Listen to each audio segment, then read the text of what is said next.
Morning, I'd like to welcome everyone to Castle County Commissioners Work Retreat, Saturday, January the 25th, 2025. Appreciate everybody coming out. Know that Saturday is normally a kind of a day off for a lot of folks, but we normally have a retreat some type every year about this time of year. So this is the day that the board chose.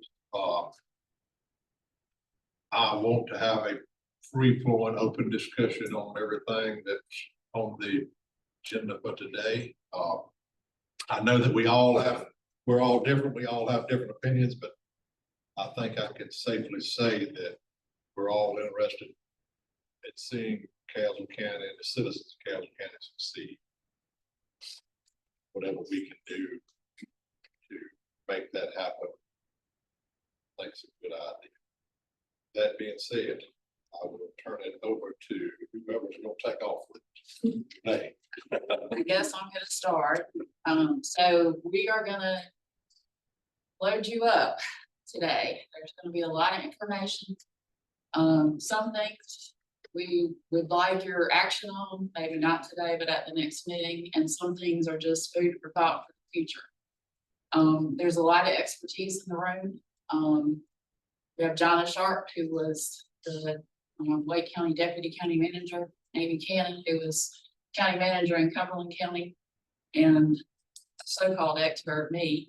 And we've done a lot of, budget planning and goal setting and that kind of thing throughout our career. So I think we would like for you to take advantage of that expertise in the room today. I guess the other thing I'll say is Rome wasn't built in a day. We've got some pretty severe challenges in Castle County, some of which we will highlight today. And, we can't solve problems overnight, but the way you solve a problem is you take the first step. And that's what we're doing today. So I want to thank Amy and Jonna for being here today to be our facilitators. I also, for the public, just want to recognize Justin Thacker to my left, who is our new county finance officer, and he is joining us today on his first day with Caswell County. Welcome, Justin. Nice to be here. Okay, I'll go over the agenda briefly. So the first thing we're going to talk about is governance and expectations between board members and between board members and staff. And what we would like to walk out of today is clear expectations, so we all know how to work with each other going forward. Next, we'll talk about Caswell County demographics. Who's the lady at Denise Canada? Denise Canada at the Association of County Commissioners has prepared a lot of data about Caswell County, and Jonna will present that at that point. Then we'll shift gears and kind of go into Caswell County and budget. We'll talk about some trends and financial indicators. I like to look at historical information in a county and also benchmark it against other counties to see how we're doing. And so that piece of the agenda, we'll talk about that.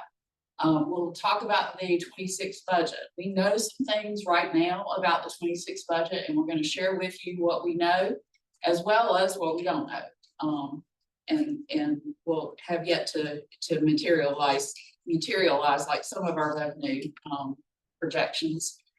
Next, we'll talk about a fiscal policy. I think a fiscal policy is foundational to moving a county forward and strengthening its finances. We first did this in Chatham County in 2003 and revisited it every year and reminded the board of what our financial goals are. And I think that's a good basis.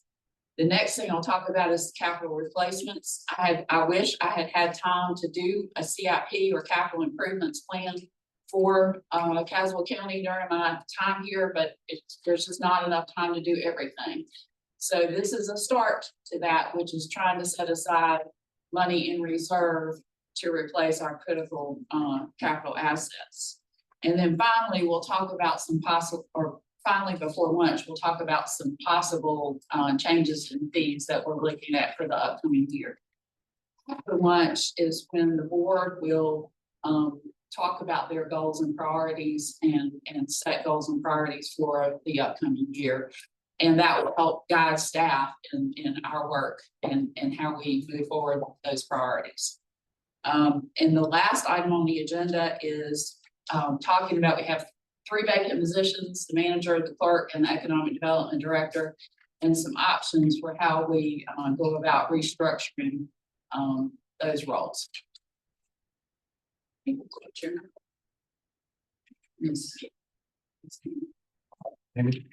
Morning. Glad to have you. Thank you. Good to be here.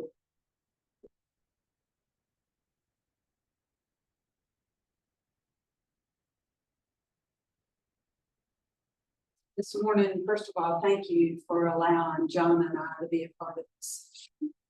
We appreciate the opportunity to work with the board. We've been associated with Caswell almost 2 years in some fashion, and it's good to be here. Both of us love this community, and it is. Thank you. So today I want to talk a little bit about good governance, and I want to dive into the relationship among board members, relationship to staff, and what some of those roles and responsibilities are. For the 3 commissioners that attended the Essentials in Winston-Salem the last day or so, some of this is a repeat, but I'm digging in just a little bit deeper to provide an understanding about how the board can be successful working together as a team, and how the staff can assist the board in their success. First of all, good governance depends upon relationships. And as you know, relationships is the basis of every aspect of our life. I mean, you have family relationships, you have work relationships, friendships, relationships with your church members, and now you're on the board, and relationships are a big part of governing and building a successful county team. Its relationships are built upon mutual respect. Will you always agree? No. Do you agree with everyone at home? No. But I believe there are about 5 keys to successful relationship. And that's communication. In every relationship, there has to be communication. And it's about compromise. And I know we all do a lot of compromising at home. We compromise at work. And in your board relationship, to some degree, compromise is a part of that. There are going to be conflicts. And so conflict resolution is a part of a relationship. And you have to have compassion. Some of you may think you don't have to have compassion on the board, but you do already. You have compassion for this community, and that's why you ran for your seat on the Board of Commissioners. And you have to be committed to relationships.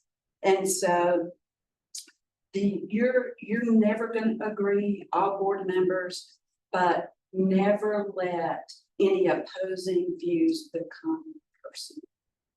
And so I want to give you an analogy. There's a chain of command in local government. There's a chain of command in any business or operation you're in. And I want to give you an analogy. I want to use a football example, if that's okay. I'm a sports fan. So the Board of Commissioners, you're the owners of the football team. You hired Renee as your coach. So Renee's on the field, you're in the middle of a ball game, and Renee's sending the plays out on the field. Some of the owners decide that they're going to go on the sidelines, and they're going to start talking to the players about what play they want them or what direction. Do you see how that can be confusing? So I want you to keep that analogy in mind as we go through and talk about relationships and roles and responsibilities. And if you have any questions or thoughts, please stop me. I'm just trying to keep on track, but please stop me along the way. So how do you build positive relationships on the board? Again, the key is communication. And I would urge you to get to know your board members on a personal basis. Learn about them, their background, and what's important to them. I think you'll find today, when John and I talk about the survey information, you really do have a lot in common. There are some common themes that we're going to share with you that almost all of you mentioned in your survey information. So let's talk about positive relationships with staff. That can be difficult, especially I understand this is a very small community and you all know each other. But I think you have to make sure that your relationship with staff is professional and positive. I'll say this, most government and local government employees are very dedicated and passionate. You're passionate about local government or you wouldn't have run. And I would say the majority of local government employees are passionate and they want to do the right thing. And I've worked in local government for over 33 years, full time. And I understand your job as board members is very, very difficult. It's not an easy job. You're faced with a lot of constraints, financial constraints that keep you from providing all the services that you want to provide or you need to provide. You can't make all of your constituents happy. And sometimes it's fine. And that funnels up directly to you. But I'll tell you, your staff faces the same issues that you do. They're passionate about what they do, and they may not have enough resources. They may feel overworked, and citizens complain to them and about them. And sometimes that gets to the media. And that can create a lot of pressure for staff, but also for you. And so let's talk about the board's role in the governing board sets the tone. So what does that mean? If you look at most organization charts, you have the citizens at the top because they elected you. You answer to your constituents. And then the board is the first link to the organization. So you set the tone as a board for the organization, and you really create the culture. So the best boards that I see are those that work together as a team. Now, there's a natural conflict here because there are different political parties involved, and some of you just ran for commissioner. And so there may have been, as you were running, things said because you're selling yourself. You're not selling the current board. You're selling yourself.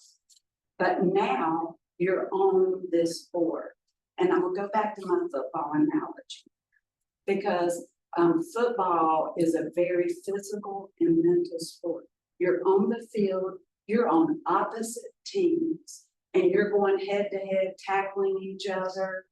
Okay, one of you gets traded, and you get traded, and now you're on this team.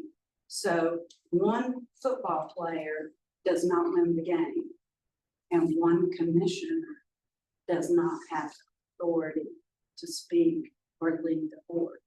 But now you're on the same team, and last week you were against one another.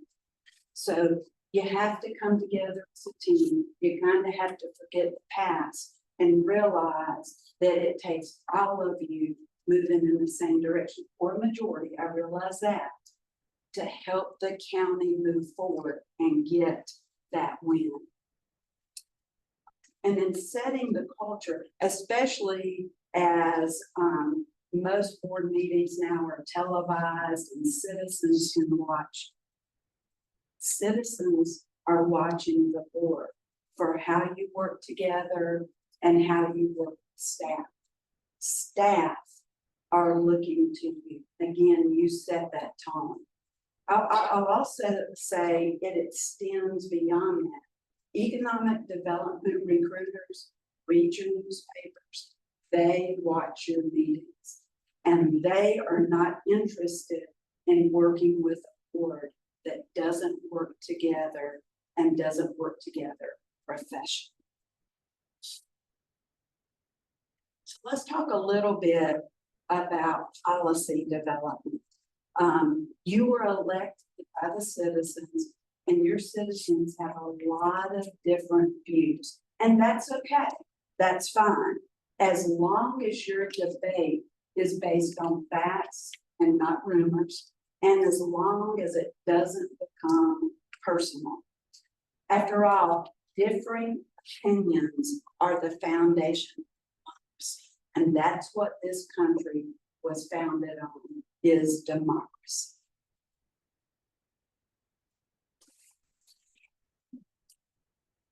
So how do you facilitate the opposing views of the citizens and your own opposing views? First of all, I would say again, get to know your board members, your fellow board members, but understand where they're coming from. And sometimes that leads to compassion. If you have board members that are overly passionate about something, it's because of something in their back. From my experience, I had a commissioner who was addicted to illegal substances, and he went to rehabilitation and became a very, very good board member. But substance abuse and treatment and prevention wasn't passionate about it. That's all he talked about. When the board members understood that, they had a better understanding of how to work with him. I also had a board member that had a special needs child. And so services around that wasn't.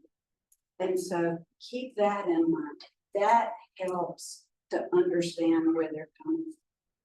Questions from board members. I had to learn this as a manager. Early in my career, I was asking all those questions.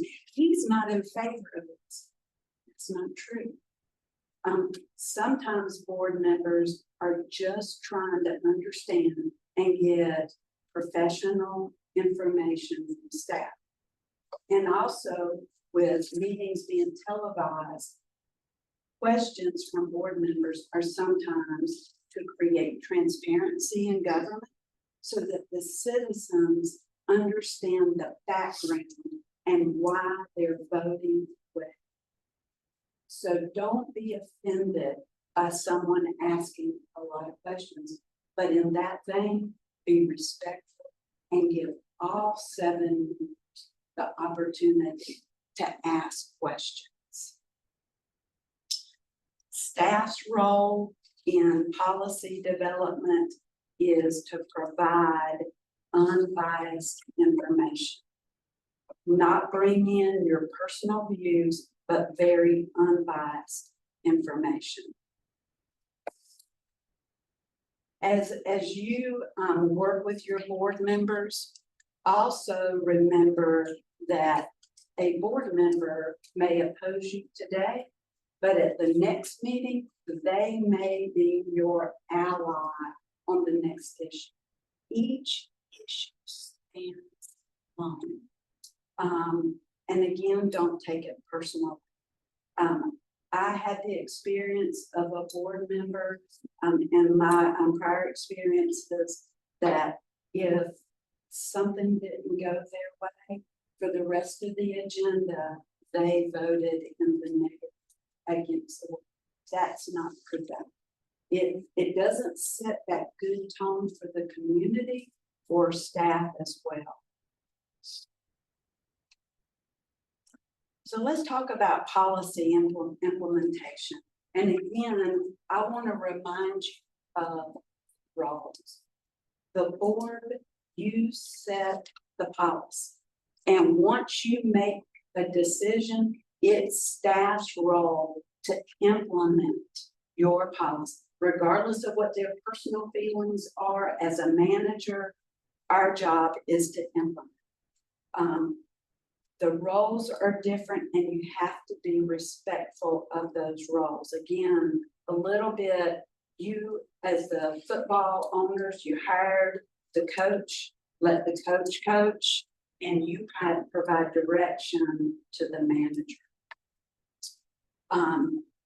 And again, the chain of command. Relationships for success. I would just ask this: do your homework, be prepared for board meetings. The one thing that's difficult for staff and your fellow board members is when you come in and it's very clear that you haven't opened your agenda and you ask a question that's in the first line of the new. I would encourage you, as you do your homework, if you have any questions, contact your manager in advance. And your manager is very, very happy to assist. That's her role. I would also say this is what I've lived by in my career: no surprises. And that goes all directions, up, down, and across. Don't surprise your board members. If you have some information, share it. Also, don't surprise the manager. If you have some information, share it with the manager. But I'm looking at the manager. The manager should not surprise you either. And that's the communication piece. And communication runs in all directions. Whenever I hired a new department head, the first thing I said to them was, I don't like surprises. I'm not going to surprise my board. And I would ask you not to surprise me, because I will do the same for you. And I think that's a part of that mutual respect, and it's about communication. So let's talk a little bit about the chairman's role. The board chair is responsible for running the board meetings, sharing communication equally among all members. I actually had a board chair that the weekend before a meeting would call each board member and say, do you have any questions about the agenda? Is there anything you're uncomfortable? Not, you don't have to do that, but that's just that chair went that extra mile in advance to try to keep the board together as a team and to help the board meetings to go smoothly and to make sure that everyone had the information that they need. Mr. Chairman, you're involved, and part of your role is solving conflicts and conflict resolution. And I know your chair's good at that. And part of your role too is to try to keep that team together and working together as a team. But your board has to decide, really outside the organization, the role of chair. Is your chair your spokesperson? Is that the role that you give the chair to act and to speak for the board? Facilitating conflict, how far does the chair go? And I would say this: try to keep your staff at a conflict among board members should really stay among board members, and a good chair really deflects that from the manager and tries to work internally. But the board has to decide how far the chair's role extends. Positive understanding of the roles. The relationship between the board and the manager is critical. The manager's the CEO, or in my example, the coach. And the manager deals with the day-to-day, hiring employees, supervising employees, and terminating employees. it does get confusing when board members get in the day-to-day. It's very confusing for staff and they get frightened because they believe the manager is their direct supervisor and they get conflicted. And so, and most staff members, especially lower in the organization, are very intimidated by your role, your leadership role as an elected official. And so that is the end of my presentation. I'm happy to answer any questions that you may have. Amy, just hitting on a point you just mentioned. Yes, sir. Board members do not need to be involved in day-to-day operations. County government. You know, it's best for all of us. We've got a manager, and I told Renee the night before elected me chair that I'm a hands-off chair. She's the manager, let her do her job. She's got a problem, call me. If I've got a problem with the way she's doing her job, I will let her know. Yes, sir. But members in all of us, all seven, which Mr. Holton couldn't be with us today. We don't need to be going to Department X saying, well, why is this going on, blah, blah, blah. We go to the manager, elected manager. That's good. Am I thinking about this correctly? Yes, sir. You absolutely are, because in North Carolina, we operate under the manager form of government, where you appoint a manager to handle the day-to-day. And again, forgive me for using my football analogy, but it's like your board members are on the field, telling the players how to play when you have a coach. And that's the easiest way. That becomes very confusing. And it's hard to be successful and to win when you have too many coaches. One other thing that you mentioned back earlier, Yes, sir.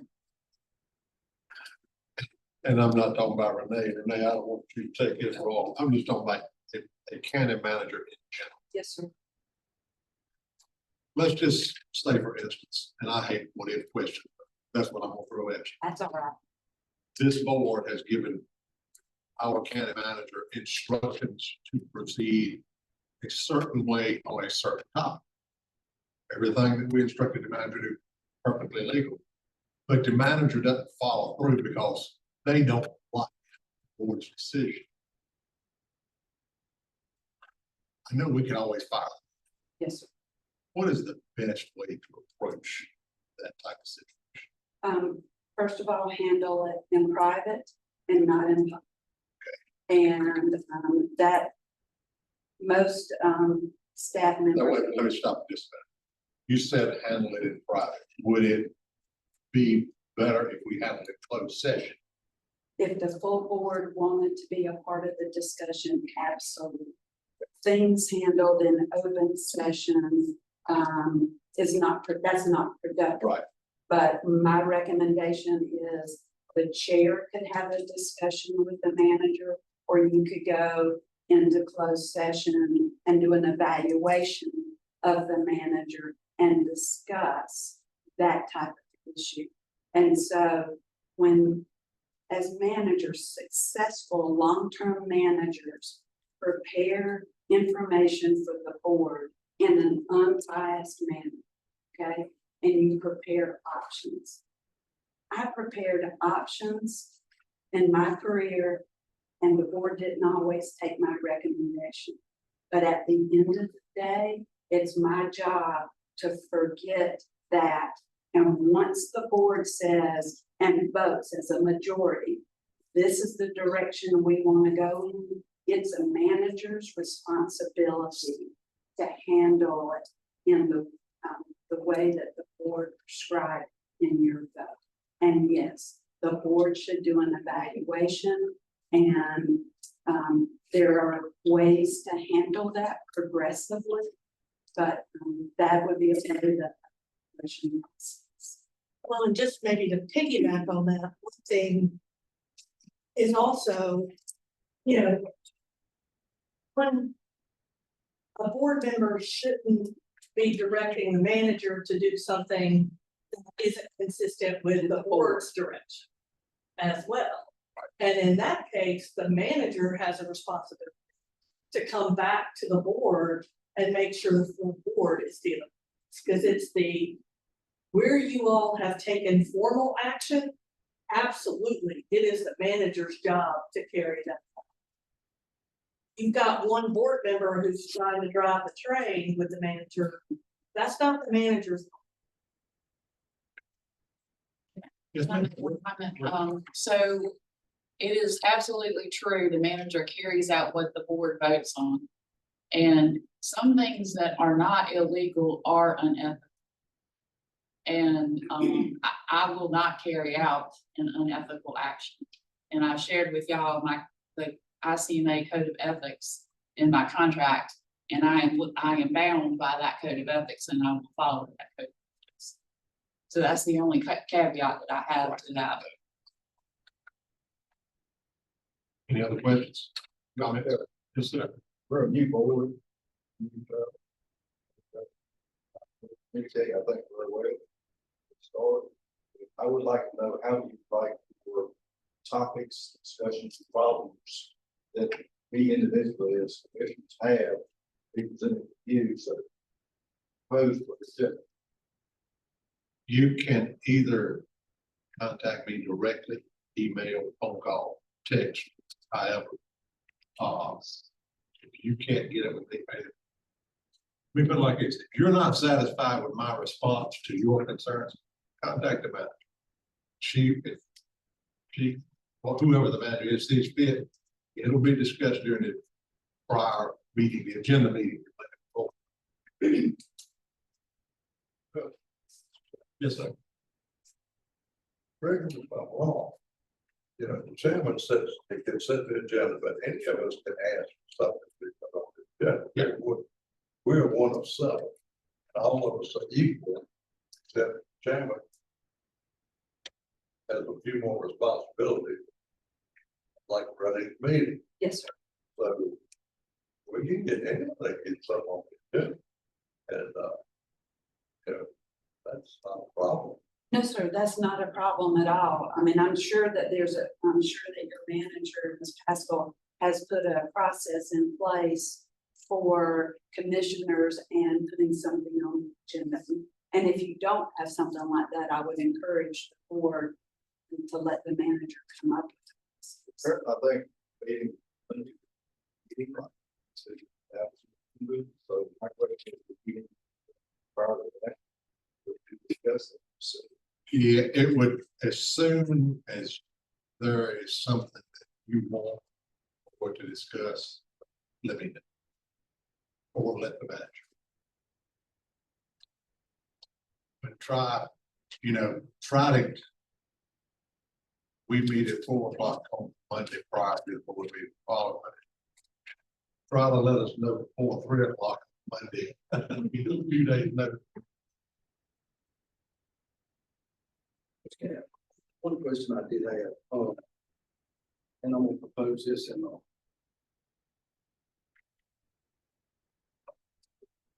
I've had an instance, I think Mr. Ben did, where we were contacted. Certain questions about why an issue, and I'll put it out there. I was questioning Christmas Eve, but some ambulances being down for a certain period of time. I think Mr. Ben was contacted about an issue with the light in the sheriff's office. And I think in both incidents, we reached out to the manager and just filled her in on what we let her handle. I don't see an issue with that because she actually came out and meet and advised the rest of the board of what we had asked her to do. You see an issue with that rather than me calling every board member and say, look, we need to call the cabinet this question. As long as there's transparency of, now me directing the manager to do something that the board doesn't know about is totally different. But I basically posed a question to her: is this was the complaint that I was seeing to see what she can find out about? That's, I would expect board members to handle it that way. That's why you have a manager. That, Commissioner Rose, is different than directing her to do something that is outside the guidelines. I mean, you are the conduit from citizens to the county, so, and they're gonna call you probably before they're gonna call the manager. But then your manager needs to be responsive and address the issue regardless of who she gets the call from. And I always, if I'm asked something, I always share that either, well, usually both in weekly update, the email that I send out, and in the meeting. So all the commissioners know the issue.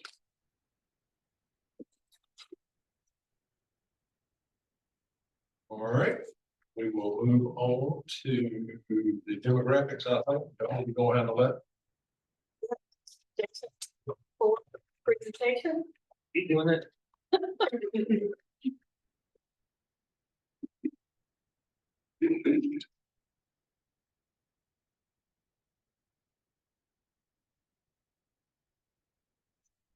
Pass it by the numbers.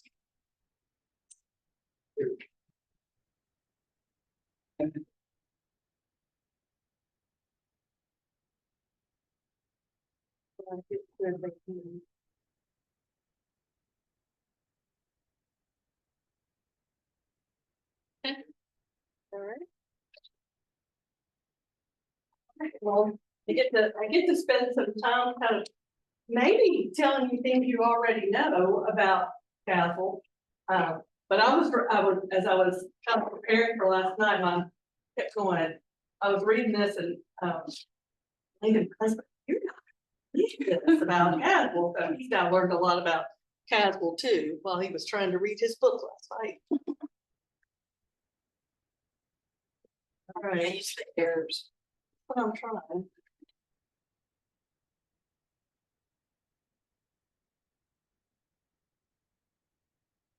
There we go.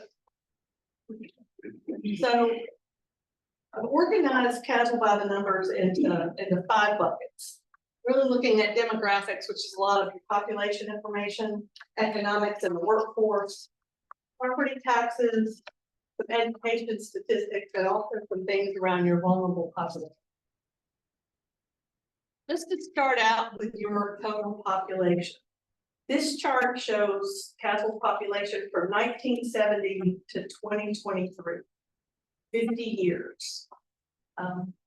And what you'll see is your population has been relatively flat, hitting kind of a peak in the late 2000s and kind of is a little slight declining since that time.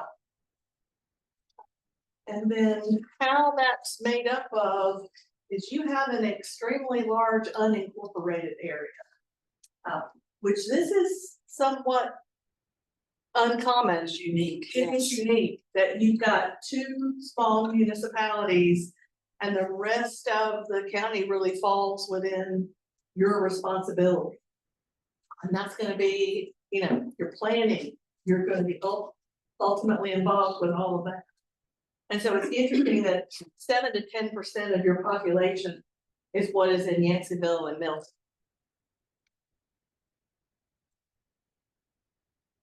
This next slide tells you a little bit about the composition of your population. So let me orient you to the slide. So the age is on the vertical axis with 0 years of age all the way to 100. Then you've got the population of men and the population of women on the right.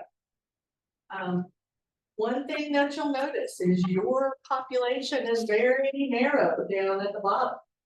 You have a much more predominant older population, with your largest group of men are in their early 60s. The largest group of women are in their mid-60s. And really that narrow base indicates fewer families with children. And I think it's more interesting to look at this in context of comparing this to the state. When you look at the statewide composition It really shows what some of your challenges may be. You've got an older population. And many of you mentioned what we'll get into your surveys was really talking about opportunities for youth to be able to stay in Caswell. So I think you'll have a lot of that discussion around when you're talking about economic development, because you don't have that great of a workforce population. When you look at your median age, it's 45.2 years. And that's higher than 74 of the counties. Interesting, Amy and I were doing a presentation with Forsyth County last week. Their median age was 38. So, and they were down on this lower end. But when the higher up you get in the age, the more challenges you have with having workforce available. So any surprises there on your demographics? How does the NCACC gather this information? I'm curious. What population goes? Most of this is from either the state demographer, usually the state demographer, or the US Census data. And the reason I ask that is that we've seen a fairly steady increase in the last couple of years in building permits. So that leads me to believe you got people moving in. So I'm curious as to why it shows population is either flat or beginning to trail off. Well, but are those building permits, be interesting to know, is that people who are just moving within? I would say the vast majority are people that are moving in, Okay. not within. Okay. And that's my opinion. I could be wrong. There has actually been a slight uptick in population in the last couple of years. Okay. So I don't know that that's a trend, but that is. Because there's small pockets in the county that and it's all housing. That's, I wouldn't say exploding, but it's booming. Like a better. North Carolina's population is increasing, but it's not by births. It's migration from north and the southeast area. So one thing to consider is those new homes, are they being purchased by those that are retiring from other areas and coming to a beautiful place like Caswell for retirement? So, but that's one thing that probably needs to be looked into deeper, is defining the age of those that are coming. But regardless, even if that's the case, Yes. the population would still be increasing rather than either flat or declining. Right, and I'm just thinking about that average age. Oh, yeah, yeah. Yeah, look at it. Every year, kids graduate from high school, we lose 200-300 people a year. And you're right, I think people are moving here or building houses, they sell the house or property in New Jersey. And Yes, I'm telling you an example I know about. And you know, they sell it for millions of dollars. Come down here, they Pay cash. pay cash for a pretty good sized farm Yes, sir. and have a huge house on it. And they still got money out there. Yeah. So, yeah, we're gaining a lot of people coming in, but first we lose people, young people, and they're not coming here to work or build a business, they're coming here to live. That's a good place to live. Yes, sir. Low taxes, good quality of life. But the trouble is, hitting on what Commissioner Wren said, we're losing that working age crowd. Correct. We're gaining, and I know I'm speaking to the vast majority of folks in the room. We're gaining an older crowd that unfortunately requires more services, which often pay more. But that's just the way it is right now. But go ahead, I'm sorry. We're losing workforce age. Correct. Yep. Yeah. They will, they may want to live here, but they're working outside of here. And we've got a slide in just a moment that really shows that, which was one of the most surprising data points that I saw. So let's go ahead and move into the economics and workforce. Nice segue. Just looking at the age of your population. So about half the county has a high school degree, but not a lot of higher education. So that's going to tell you about the type of businesses that you can attract. You're not going to have, people who need a lot of advanced degrees who are going to want to locate a business here in Caswell. Looking at the unemployment, I think this is a very, very nice slide. The green line is Caswell. The dark grayish line is the statewide number. And in the mid to early 2000s, your unemployment numbers were significantly higher than the state. But I think what it's nice to see in the last few years, you're right in line with the state. So not sure what exactly has happened, but your unemployment, everybody's unemployment went up during the pandemic, but yours has declined and is really in line with the state average. We might sit up to, because a lot of our people work at Goodyear, Danville, Virginia. And they are about to lay off 800 people.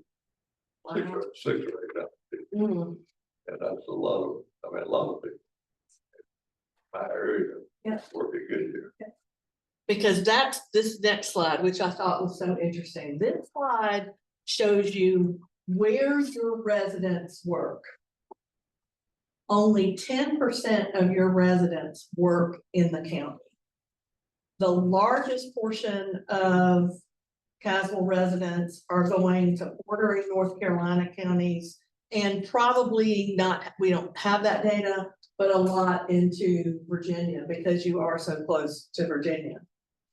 And then you've got about 14% who are traveling to the tribe. So this really says a lot about Caswell. You're really a bedroom community to those other counties and areas around you. You've got a lot of people going out. And I see that when I'm coming in. The nice thing about when I'm driving in, I'm always going against traffic. And actually my streak was broken today. I talk about every day when I come, there is at some point a manufactured mobile home I passes me by on my way in. So you've even got manufacturers up north who are coming through Caswell to go to other places. So my streak is broken. I did not drive by a driving house today. But yeah, I came too early. But I just think this is really interesting. And what does this mean about Caswell for economic development in the future? How do you strengthen, how do you make it more attractive for people? They're going to come here and build big houses, so that's going to increase your tax base. So, really kind of thinking, what do you want Caswell to be in the future? Donna, can I make a couple of comments? Sure. This really affects a couple of things. One is you lose a lot of revenue because people are buying their groceries and stuff outside of the county.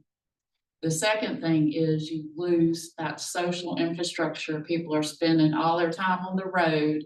They're not here to be volunteer firefighters, to coach your little league teams and that kind of thing. We have the same issue in Chatham, and I argue very strongly, we need to reverse this. We need to have more jobs inside the county so people don't spend all their time outside the county. There's also a disconnect. If you work somewhere else, you're disconnected from where you live. And then looking at kind of the mix between service producing jobs and goods producing.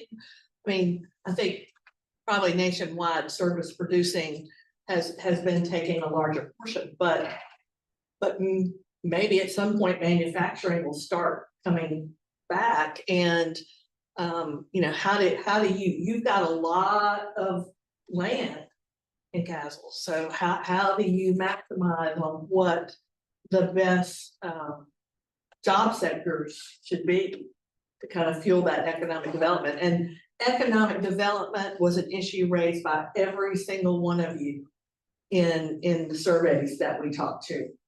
It really is very important, and you all understand how that's critical for Castle's future. Our tariffs may be good for that, so, Little bitty. But this was also kind of I think somewhat of a troubling slide. And this looks at the statewide average of per capita income. And your incomes are far below that of the state. And I think what we've seen in some cases is in 2022 has been a drop, really because that's an area where inflation rose more than wages. But how do you improve that? But this kind of also highlights why many of you feel strongly about keeping a reasonable tax rate because of where your incomes are. You're sensitive to people's ability to pay that tax. you know, it's really alarming to me that the state of North Carolina is booming. I mean, they're taking industry from California and other states, and we're declining. So how do we get on the radar? You know, here we are in the middle of a state that's booming. We've got to figure it out. And I think economic development is a key, getting the word out, having government announce projects and so forth, gets on people's radar. Really ideas. And you really gotta build the infrastructure before we. All right, get on the radar. Exactly. We don't have anything that puts us on the radar. Yep, that was probably the second most point that everyone mentioned, is you can only do so much economic development without water and sewer infrastructure. And so that right now is one of your biggest barriers to bigger opportunities. Now, even I see a graph and we are well below the state average, but we are still more or less following the state trend. That's true. That's true. You're going in the same direction. You're not diverging. Right. So that is positive. But it does show, just like you said, that whether we like to say it out loud or not, we're a poor county. Poor. And like I said, that's the reason that the previous boards,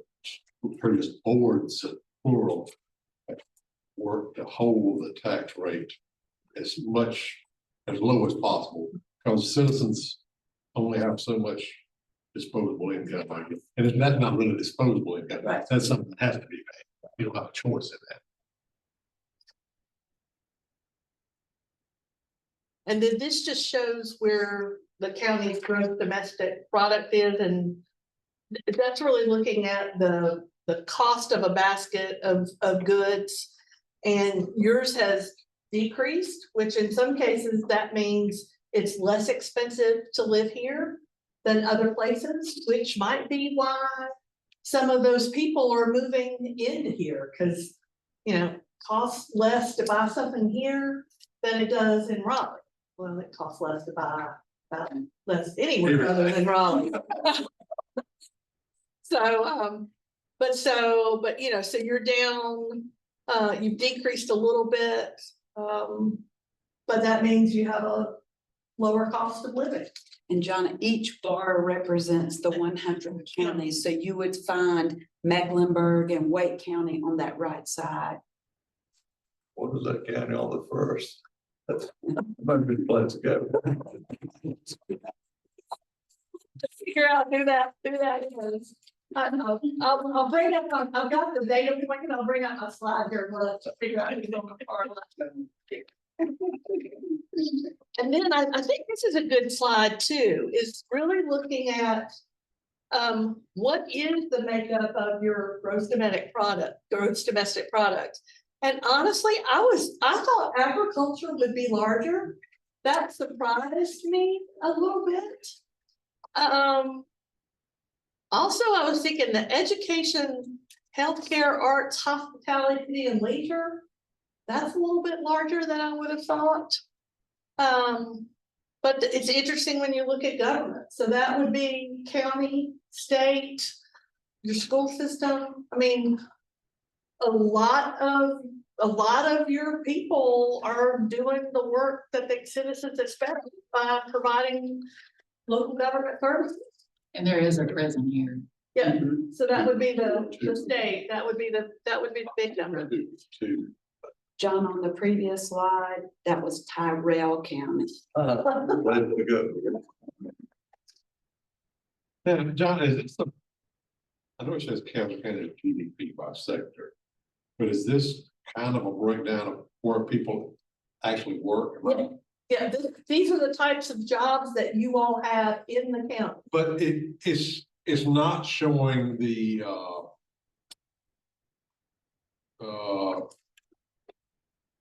income. It's not a breakdown of income, is it? Mm-mm. Okay, because I've got to believe that agriculture is more than 5% of the county income as a It's the, whole. let's see, it's GDP. still the GDP, Yes, the cost. that's what's being.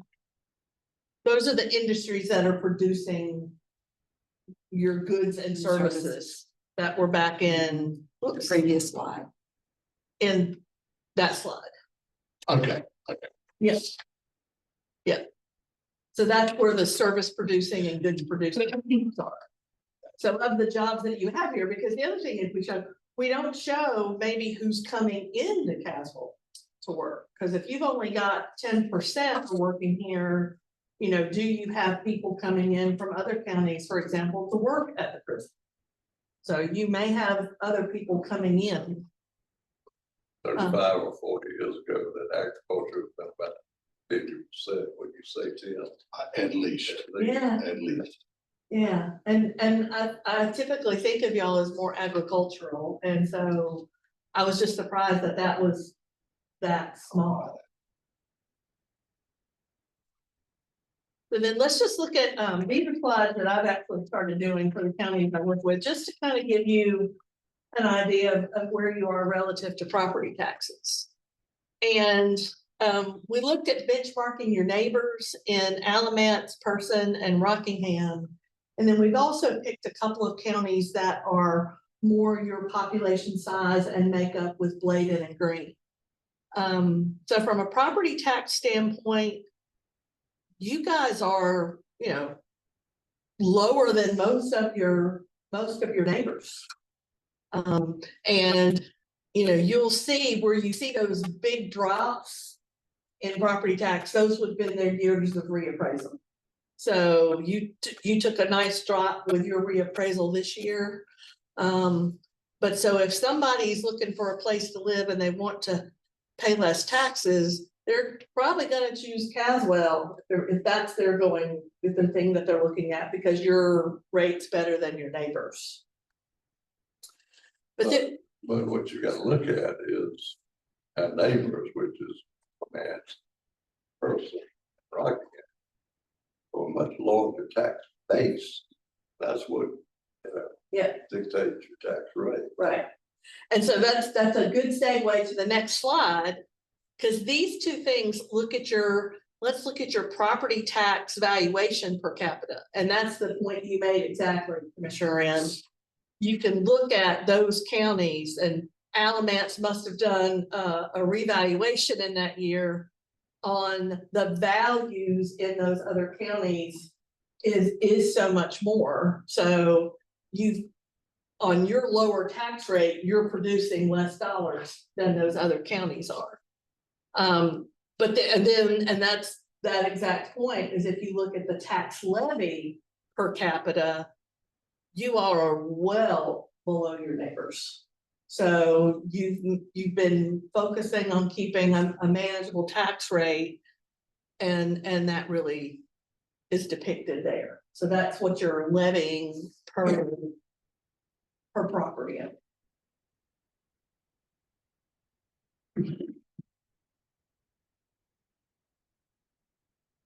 And just pulled up, I want to pull up a couple of education statistics, because that is one of the county's primary responsibilities. Couple of things we've been looking at it, just how are your schools doing in terms of performance? And the two things that most people look at these days are graduation rates and third grade reading proficiency.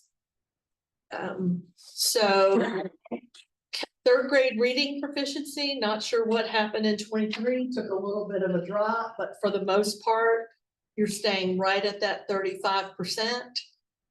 So you're more in line with your neighbors than counties that are of a similar population in Bladen and Greene, because you're well above them in third grade reading. But a little bit vice versa on the graduation rates. You're lagging behind pretty much all of those counties except for Person. So I think that's something to keep in mind as you're having conversations with your school board on, because this is another thing that, you know, if you want to keep, are your youth graduating? Are they graduating with the ability to go into good paying jobs if you had them here in the county? That's strictly state, schools, would that include private? These are just the public school systems. So these are just those county systems. This doesn't have any charter or private school data in it.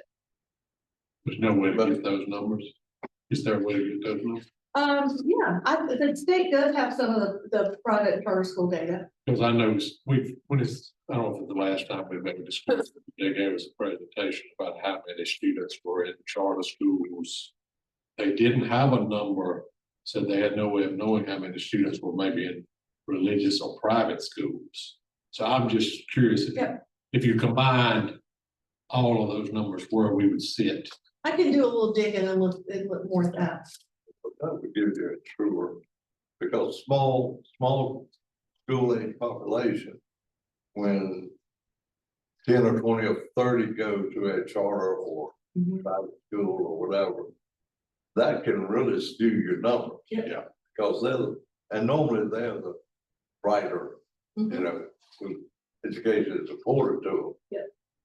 And that skews your numbers, right? It's a fairly decent number of, you know, students that are in something other than. Okay, I'll do some digging and bring back some information for you all. Would there be a number of students that's being homeschooled? I don't know how good a job the state is doing with tracking that data, but I'll certainly look and see if I can. Looks like they should have, because homeschool still have to do state testing. So let me look and see what's out there and if they distinguish Because that. we have quite a large number that's being homeschooled. Okay, Well, I agree with really? Okay, those would be some interesting data to see, because, and here's an interesting benchmark that we're sharing with a lot of our counties, because this is a big issue on teacher supplements, because teachers are state employees, but the state still isn't, in my opinion, doing their fair share of funding education. So, and this data was really surprising when I pulled it, because there are no supplements in 2021, 22, and 24. So I'm not sure if it wasn't reported by your school system, or if they weren't providing supplements, because those supplements come out of county funding. And there are many counties who have been putting more and more money into teacher supplements in order to attract teachers, retain teachers. And sometimes what you see is you're just stealing amongst each other. Teachers are moving around, but it's interesting. I was pulling together some data yesterday for Forsyth County, and Person has one of the top. They're in the top 5 in terms of teacher supplements statewide. for 24. So not sure what they did. Many districts have looked at using the Article 46, which is the one sales tax article that you could still levy, but it has to be done by referendum. And it fails more than it passes recently. Have used that funding to do some of the supplements. I find that odd that they're paying a higher supplement. Their graduation rate was lower than Caswell. Isn't it interesting? Yeah. Well, where was that? Sorry, wait back. Yeah, That's the oddity there. You Yeah. could be about attracting better teachers. yeah, so that may be there, that may be. That's how they're trying to reverse that trend. That's a great takeaway. You know, and there's this theory of does more funding really have an effect on, you know, performance? And so I think it will be interesting to track them over the next couple of years with that big increase in teacher supplement to see, is that make a difference in their performance? And I don't want to tell the school board how to do their job, but I think that more, and just going back to something you said, more funding will possibly attract a better teacher, a better caliber teacher. But more funding to a point, you still have a poor teacher. It doesn't change it. If you got a bad teacher, give them more money, that'll make them a better teacher.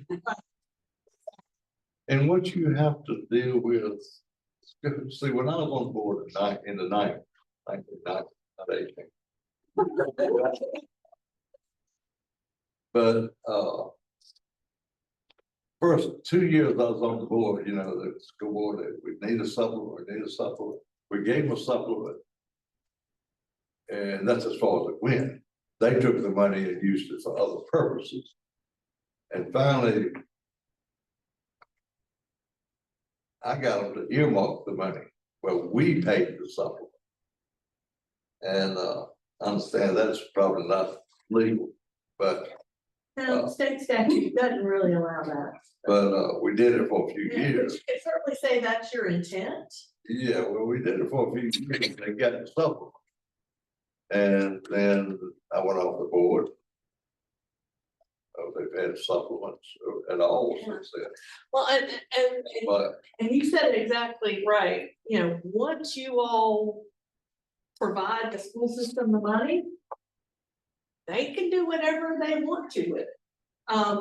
But you can also look and the state hasn't given counties many ways to kind of restrict that dollars. You can always say the intent, and you can always look at it after the fact and have that impact future funding decisions. But it really comes down to understanding where the school board is spending your dollars and what the real needs are, and collectively as a community, what's important to you. I talked to a number of teachers and I think it went 4 years without them getting supplements. And then last year they had a real staffing problem. See where supplements going back. Yeah.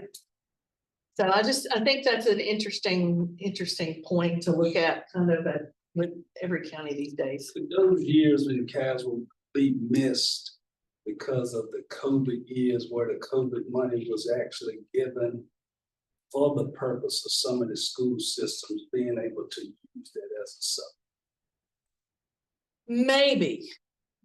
Maybe, because this is looking at, that's a good point. This is looking at just the local supplement. So if they use state dollars for that supplement, that's a great point. That's probably it. The ESSER money. Yeah, the ESSER money. So they use the ESSER money and use the county money to do other things. All right, just last thing is just some information on what I refer to as your vulnerable populations. These two items look at food insecurity and children in poverty. And it's interesting, we've seen if you look at the food insecurity, almost every county has had an uptick in that in the last year. And I've got to think that has got to be the cost of food, inflation, and the buying power that people have. So I think that's what's driving that. Children in poverty, you've actually seen some dips there. So I think that's very positive, and you're definitely lower than Bladen and Green, who are your benchmarks from a population size. So it really seems that you all tend to pick up more of the nature of your neighbors than necessarily counties that are in your same population range. So I think that's positive, that some of the affluence, ability, characteristics of your neighboring counties is showing up in Castle. And then just to look at your Medicaid enrollment, one thing that we're seeing statewide is everybody's kind of increasing in their Medicaid enrollment, but that should be assumed because of it's been expanded the last several years. Also, and this shows the Medicaid enrollment is the percent of those who are 19 to 65 that would be eligible for Medicaid. I know here the first day of that, take an application, the line was all the way out the door down the sidewalk. Yeah. But what you're also seeing too is in your uninsured residents, you're at a pretty good level and have stayed pretty flat. So I think this is always just something to be mindful of, because that's the other large portion of a county's responsibility is your public health and your social services. And are you providing, do you have the capacity to provide what the needs of your community are in these vulnerable populations? This is where I do my shout out to Denise for her work in pulling all of this together. And that's so happy to try and answer any other questions, or if there's any data that we didn't share with you all that you're interested in seeing, we can work on trying to get some. I'll go back and I know you did some on the education. Thank you. The one question I had was kind of piggybacking off of what was Glenn said. As far as homeschool, there's a lot of people in the county that homeschool. My question would be, the money follows the child. So if the child leaves here and goes to Alamance School, the money follows there. Does the money follow the child at homeschool? I don't think homeschools don't get any money. The reason I was Only asking- charters do. Yeah, the reason I was asking, I'd like to wait and see, because there's a lot of people in the county that homeschool. But then you don't have any responsibility for funding that. Yeah, I would just like to know, how many there Yeah. is, so get kind of get an idea of. They can be doing. And they do have their own organization, like the schools have PT, well, it's different, but they have, they have, sports. I think I read in the paper this week where now homeschool kids can participate in sports at the, in the county level. At the high school and stuff. And I saw when I was in the school system, oftentimes they want those children there to take the enforced test from that type of thing. Any other questions? Thank you. We're gonna take a short break, folks.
We're gonna do some more, provide you with some more data. I want to, so I started this in Chatham. I like historical data that shows, you know, how things have changed over time. And I like to benchmark with other counties. You'll see two separate benchmarks in this first presentation. There will be comparisons with counties in our population group, which is fewer than 25,000 residents across the state. And the reason I use that is because data is available through the state treasurer's office to show spending and that kind of thing, spending revenues, and you can get a real flavor for comparisons in that regard. And then the second group is counties with similar per capita tax bases, and those are the ones that have the economic challenges that we have here. We have a relatively low per capita tax base. I think it's one of the lowest in the state. Is it 94th, Jonna? Think so. But these are the counties that share that that attribute with us. What that means is our ability to raise revenue is lower relatively than other counties in the state. So this first slide shows our spending compared to our population group. We spend about 2/3 what the population group does on education. I'm sorry, this is revenue. We collect 2/3 of what other counties collect in property tax. And this is the same group who's challenged with being able to raise property tax revenue. So we're still lower than the average county in our group. We collect relatively less sales tax. We have lower fees and fees for service. So that's the sales and service category. We get more, we get less intergovernmental, which was surprising to me given our tier 1 status and poverty levels in Caswell County. So what this chart tells us is pretty much across the board, we are generating less revenue than counties are counties with similar tax bases.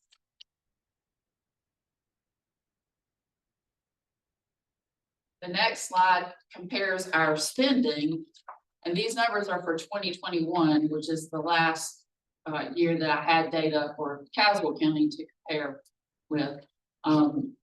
We spend $1,288 per person in county government for our residents. Other counties our size spend 43% more.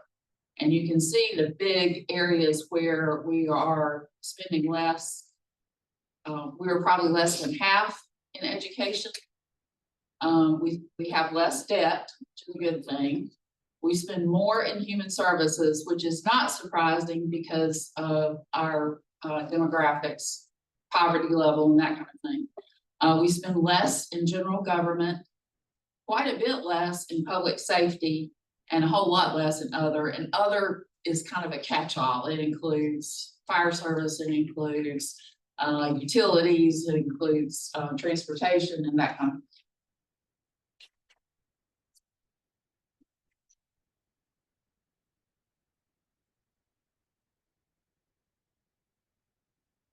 The next chart was surprising to me. This is our tax base. Residential is the big bar, and you can barely see commercial, and you can't see industrial. We have the largest or highest proportion of residential tax base of any county in North Carolina. Now, there are some counties who have higher, like federal lands and that kind of thing, but we have the highest residential tax base. So all the graphs that John showed you about people working outside the county, as well as our per capita tax base, this is why. We rely much too heavily on residential tax base, and we are not getting taxes from commercial and industrial like other counties are. The average, so our residential tax base is 95% of our tax base. The average North Carolina county is 72. That's huge. And I will say that residential, almost always, every study that I've ever seen, you can't make money on residential development, okay? Whenever you have a residence move into the county, you've got to serve those residents with sheriff, EMS, schools, and so forth. With commercial and industrial, they consume far less services, so there's a net positive. We get more tax revenue than we spend in tax revenue on commercial and industrial. There's a county, a couple of counties over to our east that is experiencing a lot of residential growth. And the developers have told the county commissioners that they will never pay for themselves. It will always be a cost to the county. There will never be enough revenue coming in to offset the cost of what those new residents. And we had study after study in Chatham County where our residential values are quite high that showed that residential development did not pay for itself. It's mainly education. It is education. And we have that issue because you, and I'm sure the numbers changed since now, but you had to have a home value and what, you had to have a home value of $500,000 to pay for students.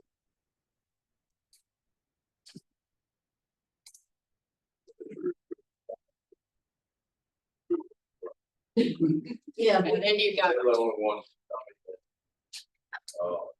For the residential development where I live. And these people, retirees and development states, areas. They are not called, they're not lawbreakers, they're not school, but no, they have their own health. So that's all we have. and you need affluent seniors in that, or older adults in that case, because if they're not affluent, then you are going to be providing county services, healthcare, transportation, expensive county, yes, expensive county services. The next graph shows our effective tax rate. So effective tax rate, you'll see the number is slightly different from the tax rate. Our current tax rate is 58.5, but our sales assessment ratio is slightly over 1 after the last reval. So this takes into account the sales assessment ratio. This is the way to even out the tax rate across revaluations. Each counties have different revaluation years. So you can see that our tax rate is quite a bit lower than the average, which is 63.8 cents. And you can see how we compare with some of the counties in that that have the similar tax base that we do.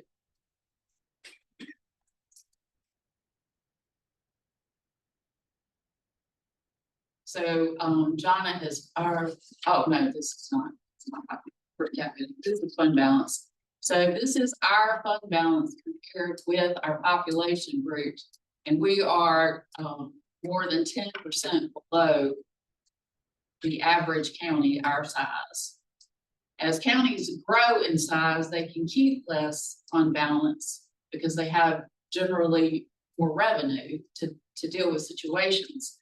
But small counties like ours need adequate fund balance to be able to deal with emergencies. And we are 10% below the average county. The good news is we are growing our fund balance. These are the building permits. They're issued annually, and this is what the chairman was alluding to earlier. We have had strong building permits really through the pandemic. It dipped a bit in 2020, but since then, our highest year on the chart is last year with 802 building permits, and we had 767 in 23. So this is an indication of our future, both our future growth in revenue, but also our future growth in needing to provide services to residents. So new construction. Yes. The next is building permit revenue, and you can see, that our highest year so far was last year in 2024. And we did have a pretty substantial increase in building inspection fees in 2023. So that's the reason for that jump.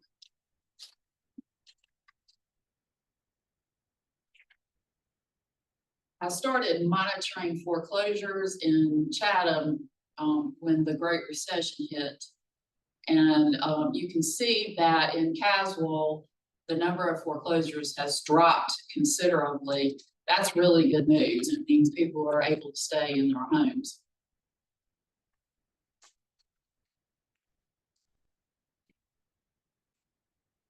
So Jonna provided data on per capita income. This is just showing our per capita income among counties that have similar tax bases. So the poorer counties, if you will, in the state, we are still low in per capita income, even when you compare us to like counties.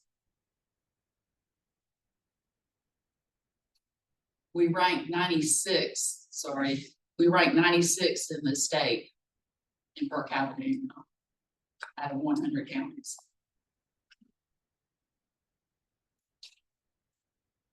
And John has already showed you this, which is the trend of statewide versus Caswell County.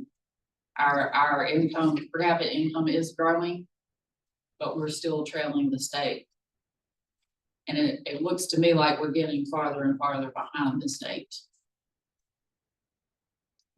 The next graph is a comparison of our per student funding. So this is just public, it would be public and charter schools. We are half of the average funding for counties who have similar tax bases for the poor counties in the state. We spend half as much on education. We rank, there are 115 local school districts in the state, 115 because there are still some city school districts. We rank 109th out of 115 in student funding.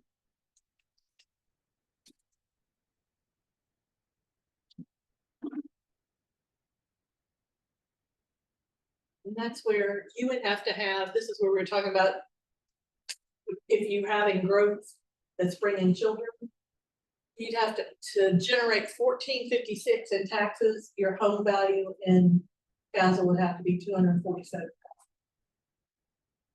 to pay for one student. Did you do that in your head? No. I pulled out my calculator. Because I was gonna be mad if you did that in your head. No. And then the last graph I'll show in this series is our crime rate. Really good. We are 93rd out of 100 counties in the state. 93rd lowest, or 93rd, yeah. So that's great. Our sheriff's office is obviously doing a really good job. When you compare us to the other counties that have similar tax bases, which are the poorer counties in the state, we have the lowest crime rate among those poorer counties. But just one comment on that. We have a lower crime rate, but yet we still spend less. I believe going back to previous slide. On public safety. On public safety. So That's true. not more money doesn't always equal more.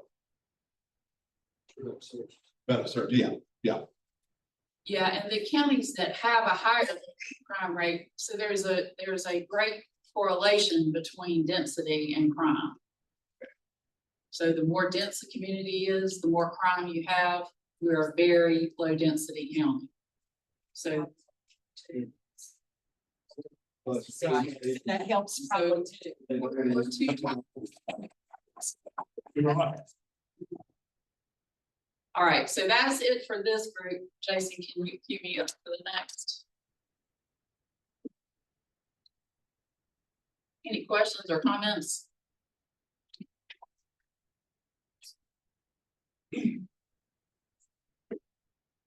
That was what we're doing, economic Oh, it's low. Which, we'll get something later, but that's, like, we're kind of tied with the state offer. If we get an order straightened out, we can't borrow money, can we? Very well. It would be very difficult. And, how long would you think we would be on that list that we come off? Here's what I would say. I don't know that you would come off the list as soon as your audits are complete. But you would be in a better position to go ahead and borrow once they know what your financial condition is. So it's being on the list doesn't keep you from being able to borrow, but not having current financials, not knowing your financial condition, and if you can afford the debt is what would keep you from being able to borrow. I mean, we are at low debt, Yes. the bank, but, the other, but we're kind of handcuffed. What we can do. Yeah, it's really more about getting the audits current and knowing what your condition is, because you could potentially.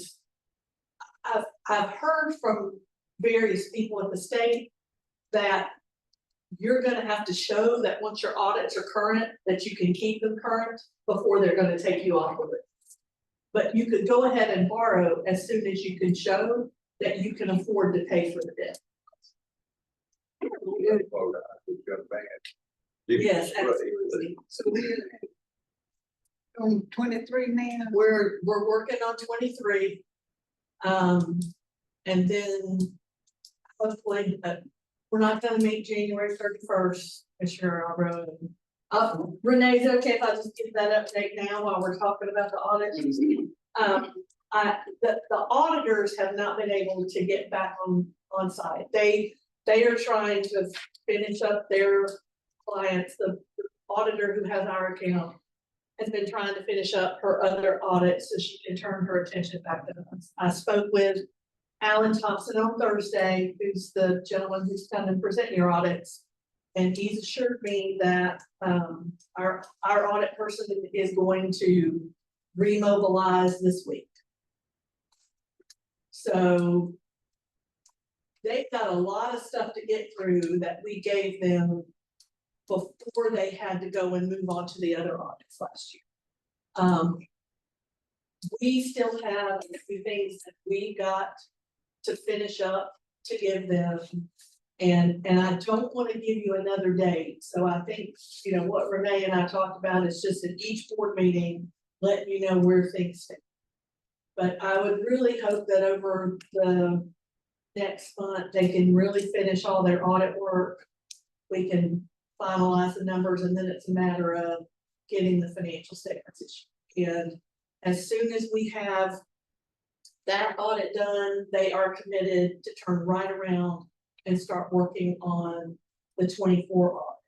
So one thing that could potentially speed things up is you don't have a contract yet with the auditors for 24. So I might suggest going ahead and getting that one in place, because they are willing to work on things simultaneously. So maybe getting them to go ahead and give you a contract for consideration for 24 sometime within the next month. So you all can approve that, so as they could go ahead and start working on getting some of the 24 stuff rolling while we're still trying to finish up 20.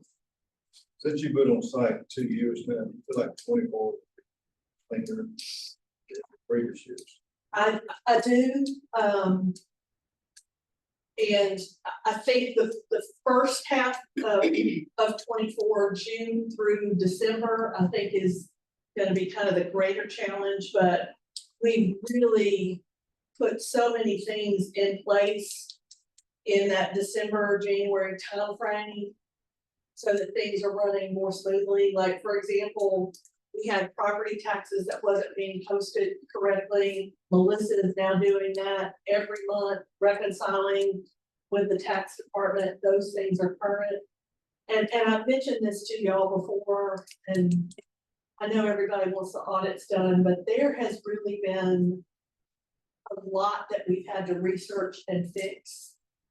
And in some cases, we've stopped working on the audit to figure out how to fix the day-to-day so that we can stop doing it wrong, get it in good shape, so that when we get to 24 and 25, you don't have a lot of stuff you have to fix. So it's been a real balance between, you know, rushing everything or getting the audits done. When you find things, taking the time to fix them so that they don't continue to be a problem. Like the thing we brought forward with the 911.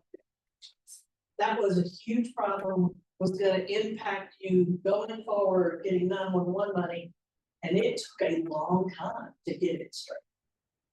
So I feel bad that we don't have 23 done yet. But I don't know that anybody's as thrilled as me to have Justin coming in, to have someone, Alyssa, to have somebody with his experience. I mean, having that extra set of hands, because we've also been down a set of hands since May. So these hands are tired and are looking forward to getting some reserves. Oh, really, that economic development is very, very important. We can't, hands are tied at this time because of all of it. So Right. it's gotta be a part of number one. Right. Getting that done. And I think the auditors are in a good place to help us now. They've finished most of their 24 audits. They can now turn back to helping us really try to get these done before they have to turn around and start the 25. And I really do think, because, you know, as I found stuff in 22, sometimes I've stopped and I fixed it all the way through 20. Been doing the same thing. We find stuff in 23. We fixed it all the way through to 25. So it's taking long to put in correct business processes and to get some things complete, but it is really gonna pay off in the 24, 25. You're still confident to have the 24 already full budget now.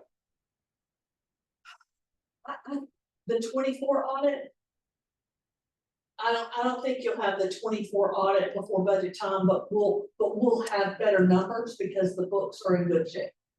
Are in better shape to give you some realistic. Then, okay. I guess my question is this a process that's ever gonna catch us? Meaning, I understand we're getting close.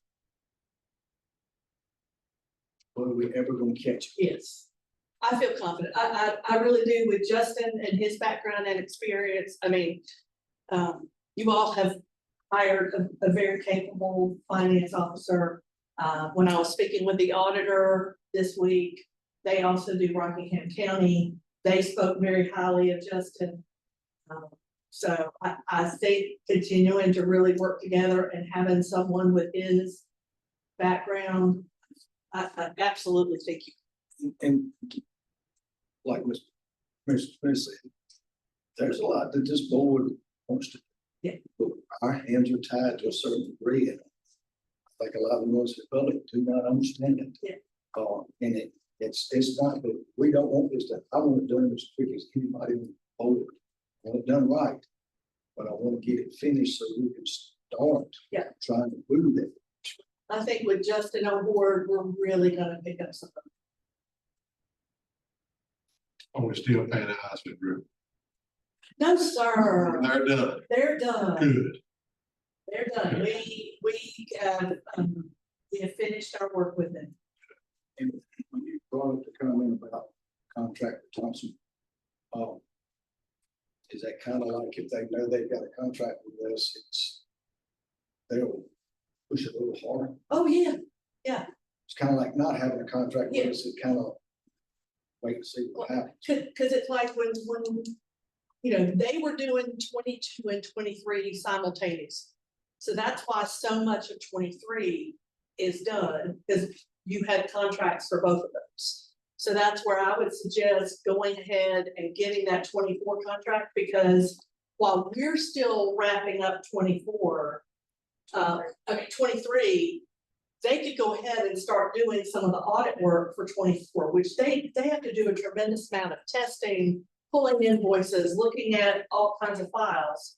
So that's what takes them a long time, that if we go ahead and get that contract in place, they'll go ahead and start working on that, which will accelerate 24. So basically, you're saying they're not willing to go outside of that box to do anything further until they come to the contract. Yeah, they're not gonna work on 24 until they get a contract. Plus, I understand it's a statewide auditor. Yeah. So it may be wise to get looked at the rest of. Yeah, Sure. and they're committed. Alan Thompson is really committed to helping the counties who really struggle. There aren't many, if you all went out and tried to get new auditors right now, one, I don't think you get anybody, and two, they would charge you a whole lot more than possible. I think it's around 75,000. And as we get, and hopefully as things get better, your fee may drop, or it will increase with inflation, because you're paying that much because of the level of effort they've had to do to get the audit. All right, next up are some financial indicators, and this really speaks directly to our finances as a county. And we selected these benchmark counties, so we selected the surrounding counties because we get compared to them a lot. And we also selected Bladen and Greene counties, as Donna said earlier, because they have similar demographics, population and per capita tax. And these are little wonky, if I can get on the screen. So the first set of indicators, and then I want to say, and give kudos to the School of Government. So I think it was like in 2010, they developed this methodology and then later partnered with the treasurer, so that we can dig into our data and compare ourselves with other counties on these important factors. The first is solvency, and we all know what solvency is, right? When we talk about the fiscal policy, we will want you to maintain a 30% total fund balance. That is the red line. We are Conservative. Okay,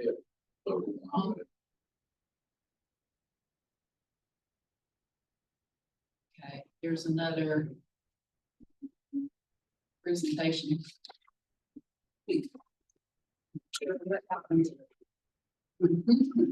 I can't see.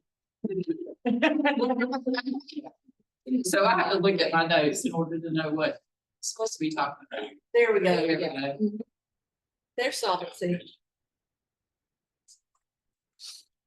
So the red line is 30% total fund balance. And as you can see, in 2019, we did not have 30%. And we have increased our fund balance percentage. And the latest information we have, of course, is 22, which is our last audit. And I'm sure that a lot of that has to do with COVID funding. So that's helped us build our fund balance. If you look at our comparison counties, we're really quite low. Alamance is a much larger county than us, so I would expect them to have less fund balance, but we have less than Rockingham, which is a much larger county, Person, Bladen, and Greene. The next measure is liquidity. So that is our cash and investments divided by our current liabilities. How well we can pay. What is our checkbook balance right now? How well can we pay our bills? And our liquidity declined in 22.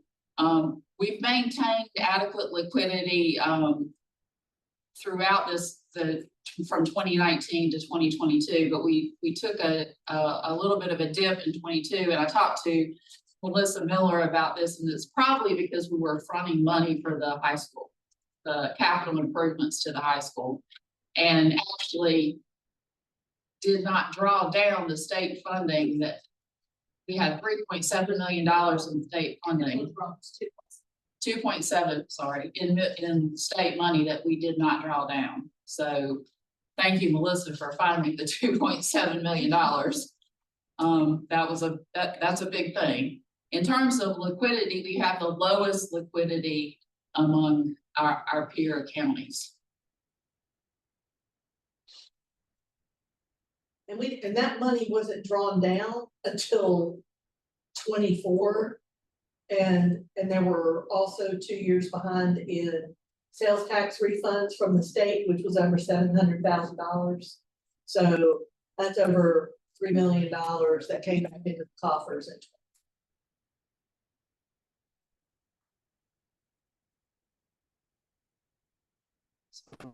You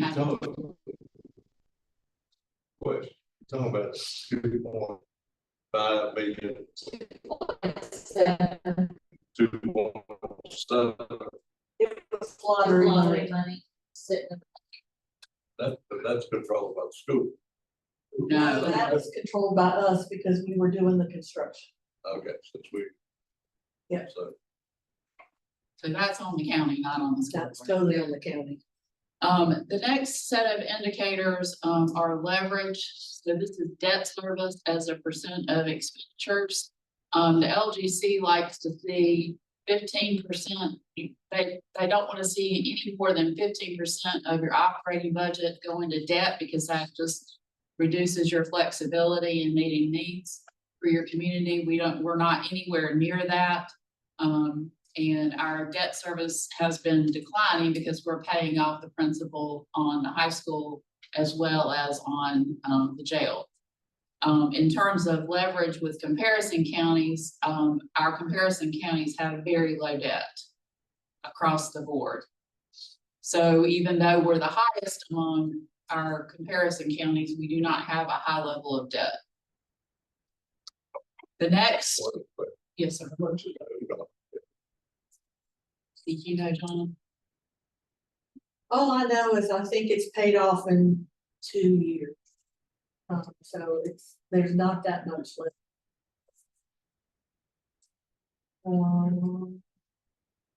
Yeah, it's more, it's closer to four to 500,000 a year.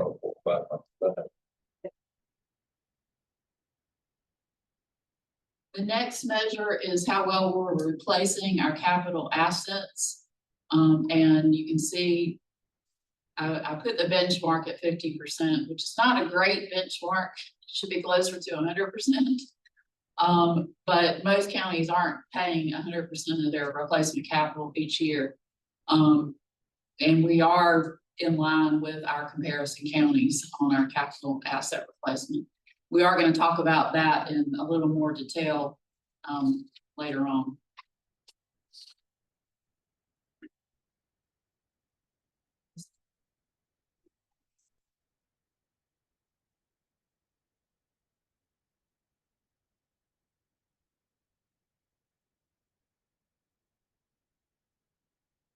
The next set of indicators are service obligation. So this is how well we are. Read my description. A ratio of That one we or higher. lived within our means. Yes. So our revenue and our expense. And you can see that because of COVID money in 22, we pretty dramatically increased our service obligation ratio. And we are in line with our comparison counties. The next graph is dependency, and this is how dependent we are on intergovernmental revenue. And you can see that our dependency has gone down. So in 2020, we got a large influx of COVID money. In 20, and it's gone down each year because our COVID money has gone down. But in 22, in our comparison counties, we're actually quite low compared to at least Bladen County. And I was surprised that we weren't more dependent on intergovernmental, revenue, given our, demographics of being a poorer county. So it may mean we should try to increase our dependency a little bit by trying to get other intergovernmental revenue like grants. And the last one is financing obligation, which is debt service as a % of your operating budget. And we are well below the LGC recommended, or they don't like to see more than 15%, and we're well below that. And in line with our peer counties.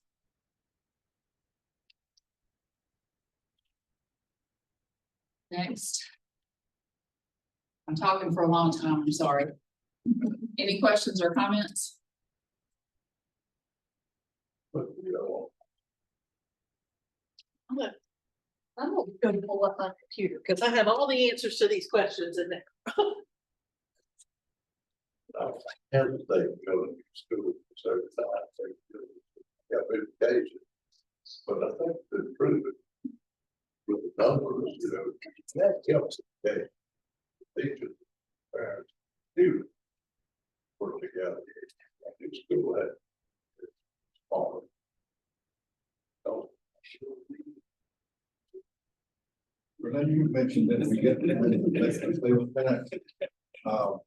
one time I heard that you and you considering opening centers back.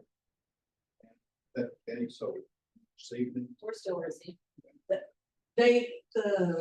That was legislation that was passed, that if you were late on your audits, they could with 1.5 times your audit fee, but the LGC made the decision to not do that.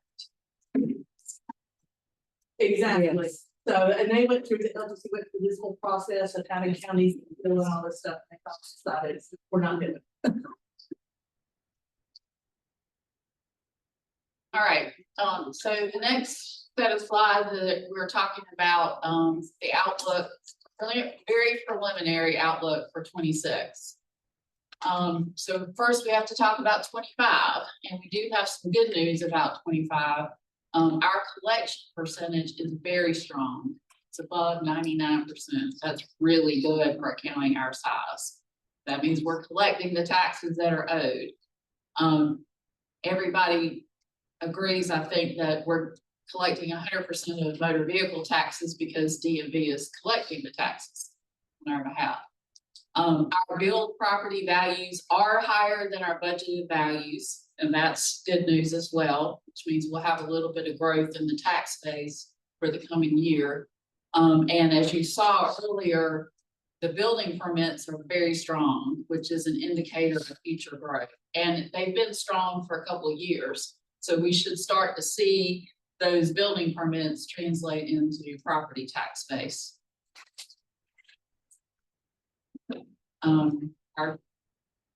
Moving on to our 2025 revenue.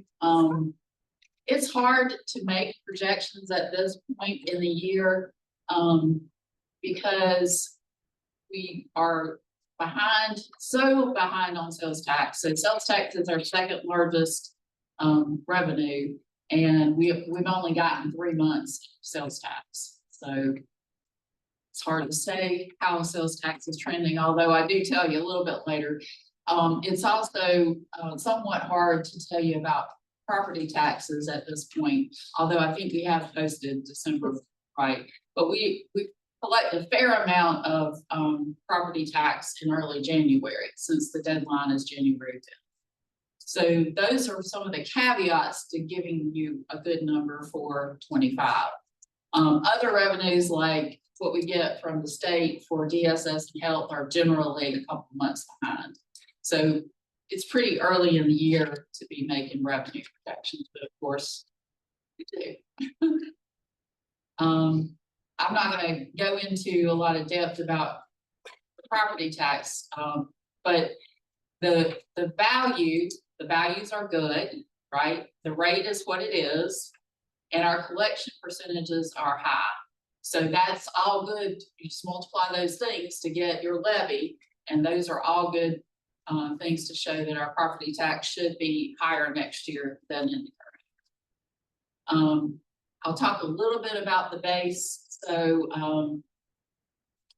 our real property, which is, houses and land, mostly in Caswell, is 78% of the property tax base. That's really easy to predict.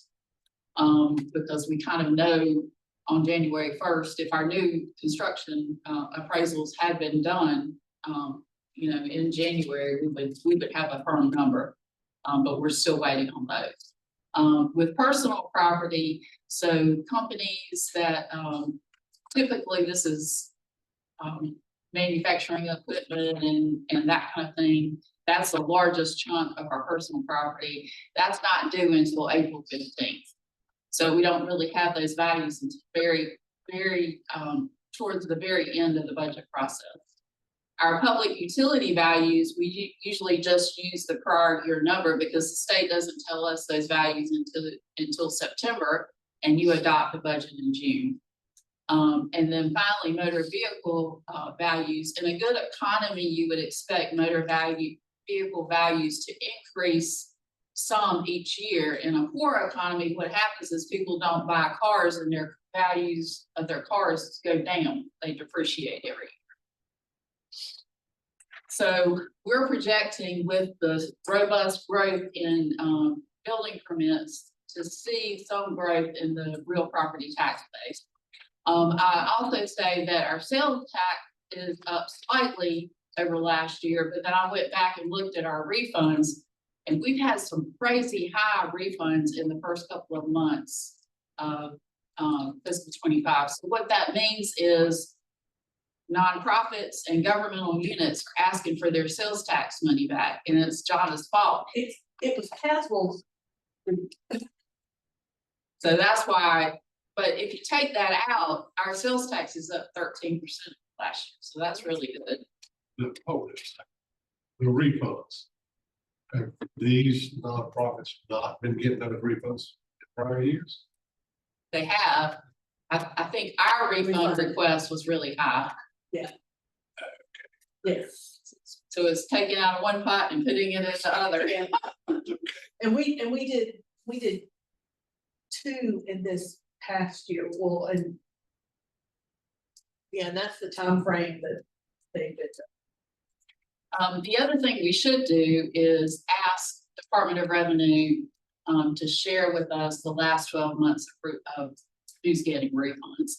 And generally, the school system and the county are the highest of any entities in the county, but we can see if there are other nonprofits. We can actually reach out to them and say, are you expecting greater than normal refunds this year? If they've got like a building project would inflate the amount of refunds. These are the expenses that we know about. So you've already approved ambulance, and that is $351,000. I ran the numbers, and for each percent of COLA that you give employees, it's roughly 110. That's in the general fund. It's not in the other funds. We have been notified that we're going to have a 6% increase in health insurance, and I'm going to talk a little bit more about that later on, and that's roughly 143,000. Our UHF paging system, our emergency communication system, is way past the end of life, and the 911 director is going to request that we replace it. A couple of things can mitigate that $750,000 number. One is we can request funding from the 911 board. Now that we're in good standing with the 911 board, that helps. And then, so we can finance it. So Motorola generously offers a financing plan for those kinds of things. Of course, we would want to look at that financing and see if the terms are favorable. And it was not to do with the costs. Yes, it will have to go to LGC, so the audits have to get the audits done again. I guess that's the theme of today's session.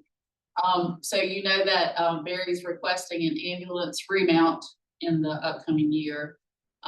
Yes, He still pursuing, he is, you have an answer, he is. so, yeah. No company in Danville just still bought one from off the surplus. It's a former hospital, pay 25,000, only got 10,000. It was appreciated out. Yeah, Barry and I spoke after the meeting and he's, trying to monitor those, the used website, the used ambulance websites and documenting what he's finding. Because we have not been able to borrow in the last year, we now, Enterprise is recommending that we do 26 vehicle replacements. If we do that, that's gonna cost $275,000. With pay and classification, I'm requesting that you consider a pay and classification, study in the upcoming budget. That's, $17,500.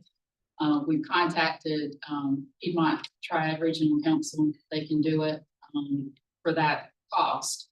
I just looked at turnover in some of our departments and I'll share some of those numbers. Libraries had 22% turnover in the last year, finance 31%, IT 25%, 12% in the jail, 20% in 911, and 22% in EMS. And even though the health department's not had a high level of turnover, I think it's less than 10%. They've been trying to recruit for a nurse practitioner for over a year and have not found a qualified candidate. They filled a nursing position that they had been recruiting for a year and that person left after 1 month.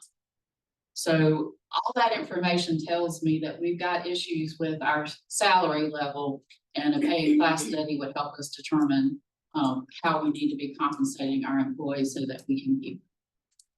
May I just throw out one option? I mean, there might be an opportunity. I've done these for 2 other counties. And it might be possible that the NCACC could allow me to do that. Okay. At no cost. No cost is great. Like the price. So I mean, we have to see what that is and, but yeah, I've done that for Stokes and I've done it for Edgewood. That'd be awesome. Would it be possible at some point in time to get a time study where someone comes in and looks at the job, the personnel that matches the two, where we're overworking that staff or underutilizing that staff, use that staff? That's one question. Not, are you aware of anybody who does that? Like on an organizational wide basis? Not aware of anything like that. You can do it on a personal, I mean, a person by person basis, and that's really the supervisor and department head, you know, taking a look at those duties and making the employee document how they're spending their hours and so I know industry, thanks, but it's up to class. I think one thing you might want to look at, especially in social services and public health, they have standards that they have to meet with the state. And so that's one thing I would look at and see, are we meeting those standards? Because very few counties are, which shows you your staff is probably being overworked or spread thin. But I also think looking at the turnover, you've got a lot of turnover, Renee just mentioned. So in some of those cases, people are having to work overtime or do more because you don't have sufficient staff. So I think rather than looking at what an individual does, I would start with, is a department meeting its obligations? And then if not, understanding.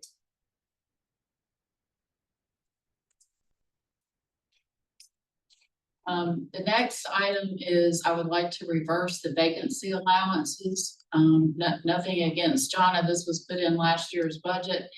It has been a bear for EMS and the sheriff. I can't remember who the other 911, it's been a bear for them to manage. They don't understand what the vacancy allowance means.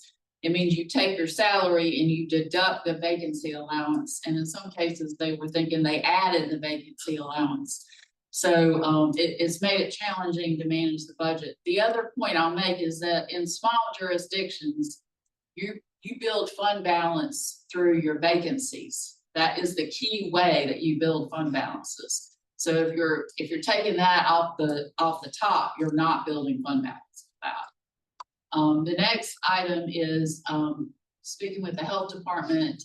We've been supplanting local money with COVID money in the last couple of years, and that's going to go away next year.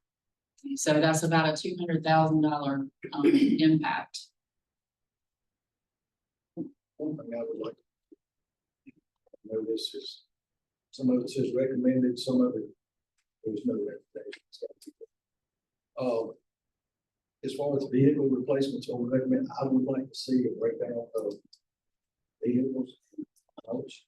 I also would like to look at possibly departmental as far as vehicles sitting in each department. I would like to look at possibly having some type of fleet. When you check them out and make them, and the only reason I'm saying that, if you've got one sitting there for a month or two, it's not being ranked there, it's not being utilized. That to me, it's costing us more than. So I kind of would like that.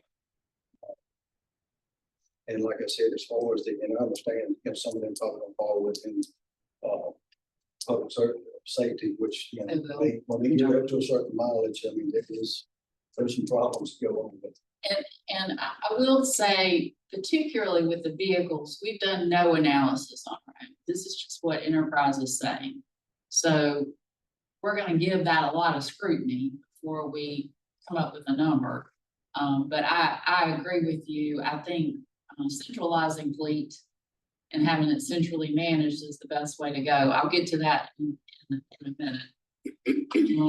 Yes. A list, Excel spreadsheet off the fleet management site that shows the vehicles, the mileage, the location, the department that it's assigned to and everything. It's easy to do that. Yeah, thank you, Melissa. So I do want to talk about the insurance increase. And when I heard about the 6% increase, you know, my immediate thought is we need to get other proposals. I met with NC InChip yesterday, and I want to tell you, if you look at that bottom line, that's been our trend in funding health insurance since we've been with them. If you look at the blue line, that's the market trend. And by being with InChip, our trend is very much less. The other thing is, they have a policy that they will not increase rates more than 6% per year.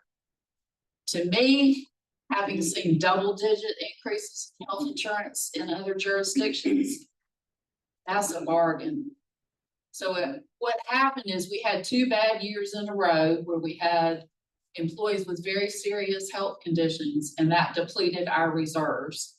They are going to come and talk to us at the first February meeting. But I am not as inclined now to switch carriers because this is, you know, this is really good. They're actually going to show us what we would have been paying.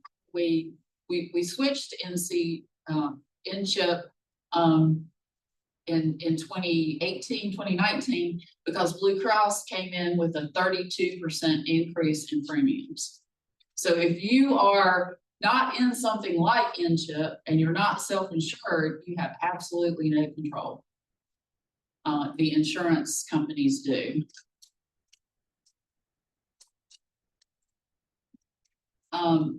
So I've listened to the economic forecasts. I read economic forecasts.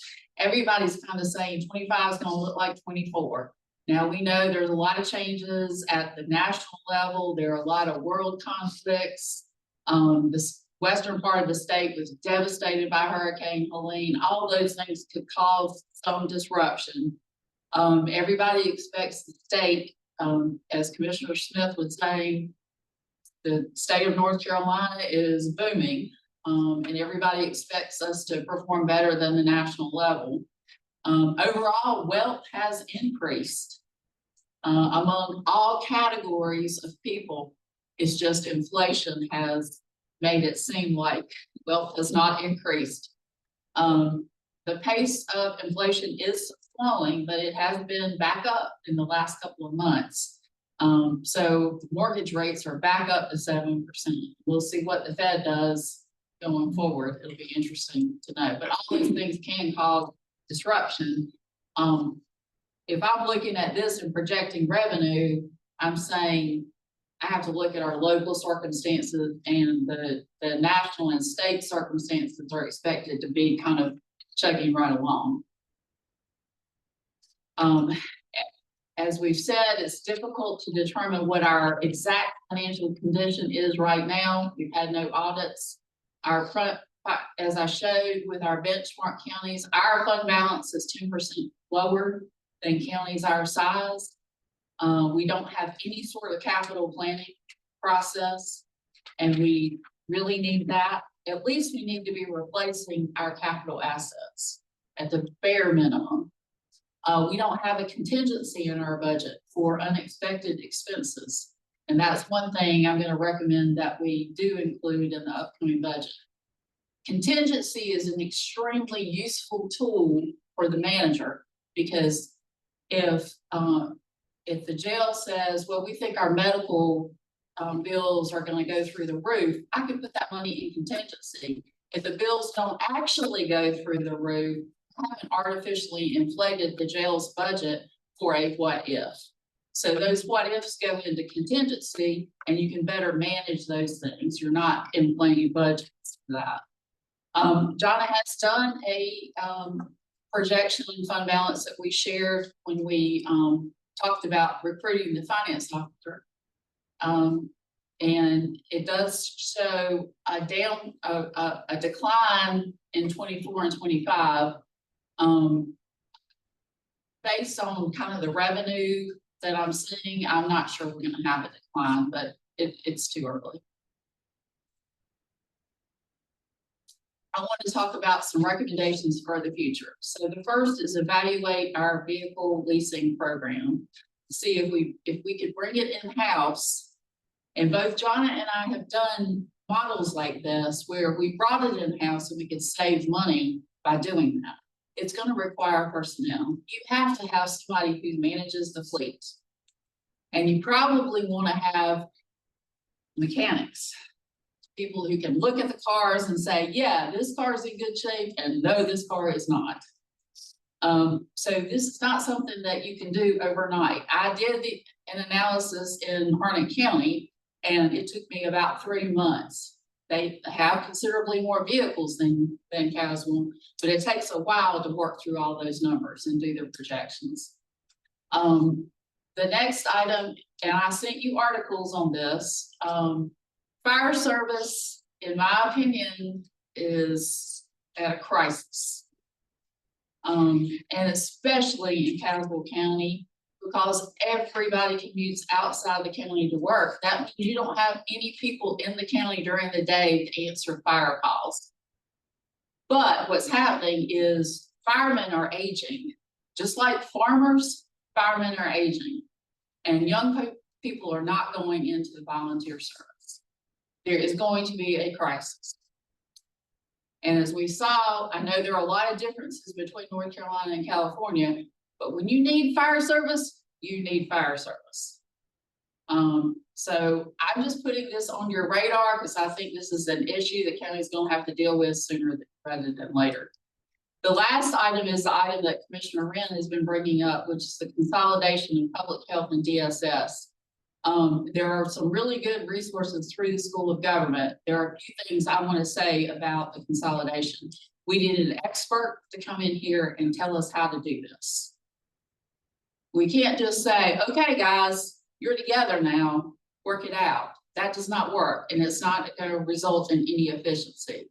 In fact, most counties who consolidate see an increase in expenses initially because there are a lot of startup costs. You have to hire a director who's over both, right?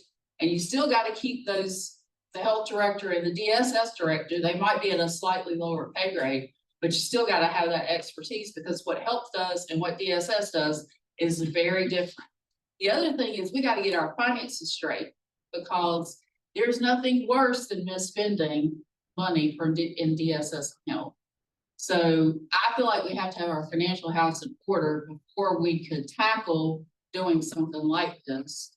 You also are down quite a few staff right now. So the manager's doing the job of the economic developer and the clerk without any admin support, which I'll talk about later.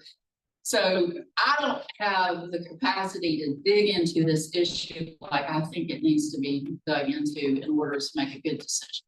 There are different models, and a lot of different decisions that we can just, it's how you do that.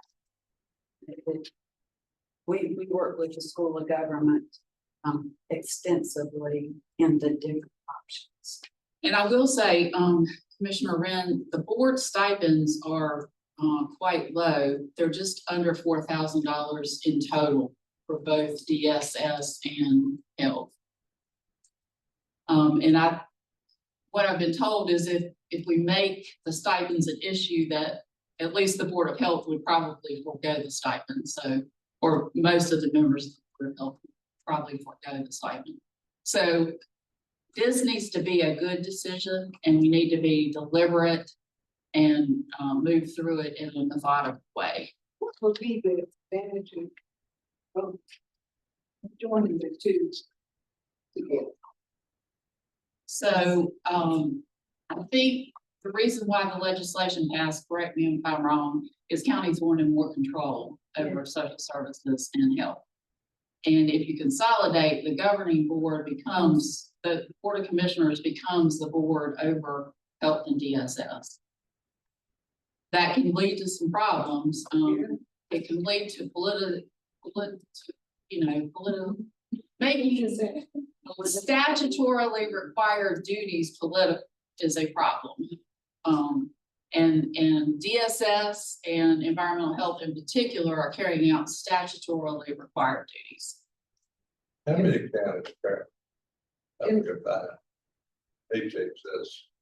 Oh, I don't have that number, but it's about 50%. And one of the things I know about That works for them. Well, it gives you all a lot more control, because these appointed boards, they hire the directors, they make decisions that may not always align with commissioners' goals. I know Wake County was the first one in the state that was done, and it took a few years to get it worked out, but there were centralized accounting. You were able to have more cross-pollination of the programs and services. So, I mean, but there are different models. It can give you some more flexibility in your pay because you aren't stuck with whatever the state pay scale is. But you've got to have the administrative capacity to administer all that. If you don't have the administrative capacity, Yeah, no, I completely agree. and if it's the board has more authority, but there's a lot more responsibilities that the board has. Very detailed responsibilities. I was just gonna say, right now, we're really good with DSS. They have always passed all the state requirements and audits gone smooth. And I've always felt like if it's not broken, why are you trying to remake it? Say the ratio 50-50 that, like, I'd be interested to know what it is in our group. And Renee, I just want to mention something on the fire department.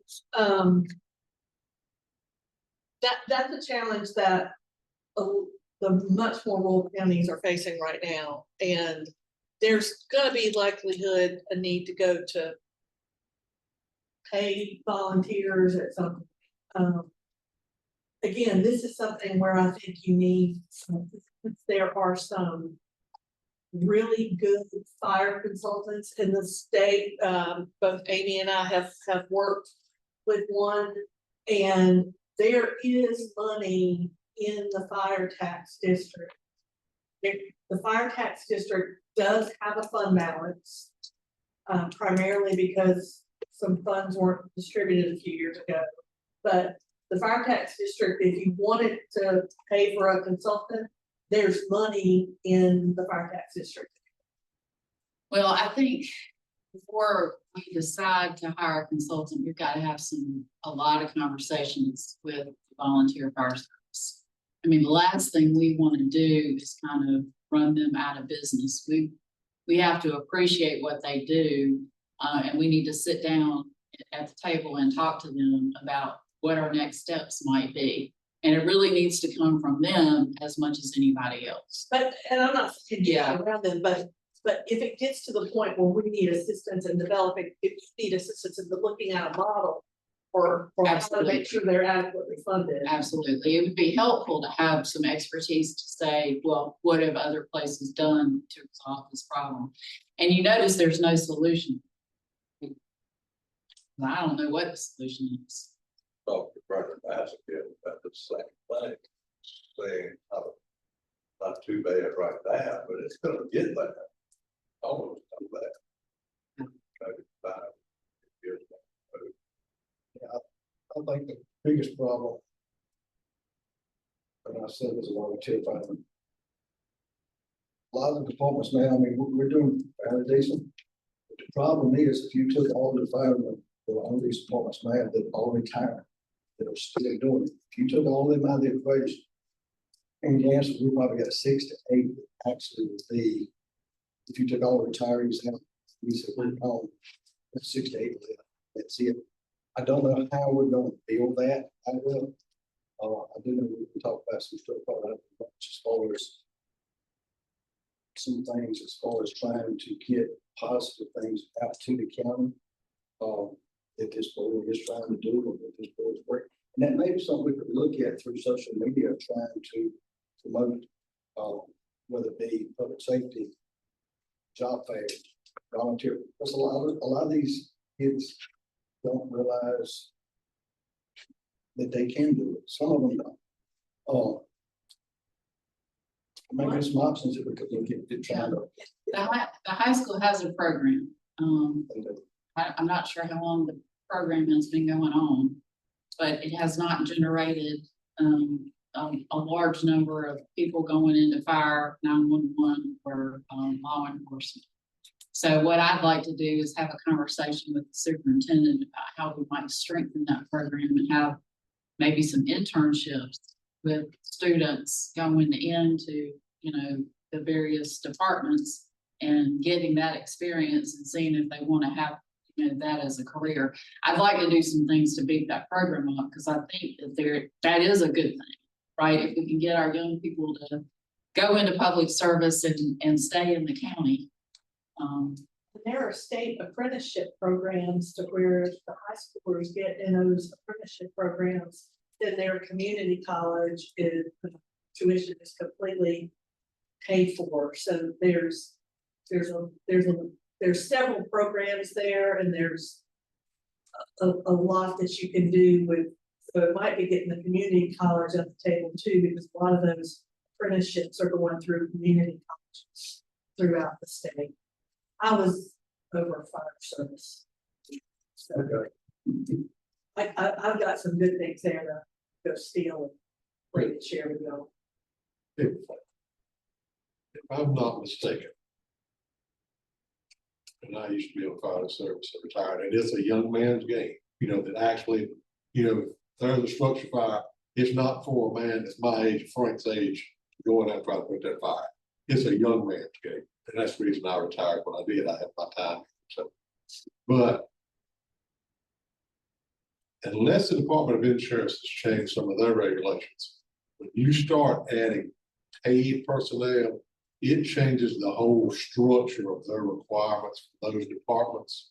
There's a lot of hoops and training that they may have to go through, and they do a lot now. You know, I can't believe some of the training they have to do now as they did when I was. That's required, you know. We need to make sure that, and like they said, we've got to talk with the fire service before we start saying, you know, here's the money for you to have two paid fire, 8 to 5. We don't want to put a burden on them that's going to cost them more in the end. But it could be even more stuff, for the volunteers. Right, right. And that's where I would start. It's somebody, and I don't know if it's in council or not, was paying, you know, a stipend per call that they had to fire. I was thinking Cherry Grove did that one time, but I might be wrong. It might be, but I just, we need to be sure of this one before we. The fire service is almost a lot, the fire rate is down. But the trouble is, and it's a generational thing. When I was eligible to get on, and was asked to serve, I jumped at the opportunity. But the generation now, I'm not throwing off, but I've got some kids and grandkids that all fit into this category as well. That the volunteerism aspect is just not there as it was 30 years ago. It's just not. And I don't know how we're going to change it if we can change it. You know, if it's not, a lot of young people, I think, if I'm not getting paid to do it, I'm not going to do it. That's just the reality of the world we live in. And Renee, while you're switching presentations, I've got the answers that Commissioner Wren had on debt. Okay, so there is roughly 1.62 million left on the detention. And that payment is 720,000 a year. So that will be paid off roughly in 26. Is that's the debt as of 24. The high school, you still owe 12.7 million, and that debt is paid off in 2052. And the payment is $500,000 a year. How much a year? 500,000. $500,000. Yeah. It paid off in 52. 2052. Over years. You did the financing with USDA and they let you go a long time. I should mention, the voters have approved property tax rate increase to pay for that debt that we've never enacted. Okay. But they don't vote that. They might have voted for it. They don't vote for it. So, I mean, you might got a lot of it, but how much of that payment? I mean, we get sales tax, Article 4042, Well, that goes to schools debt, Yeah. and you use lottery fund. Well, the lottery funds were not getting a lot because we use the needs-based lottery fund to build the high school. Yeah. Yeah, so those dollars haven't started flowing back. But how much over those with those generate? Are we having to come out of fund balance with general fund? I'll have to double check that. Okay. I'll get back. I don't have that issue.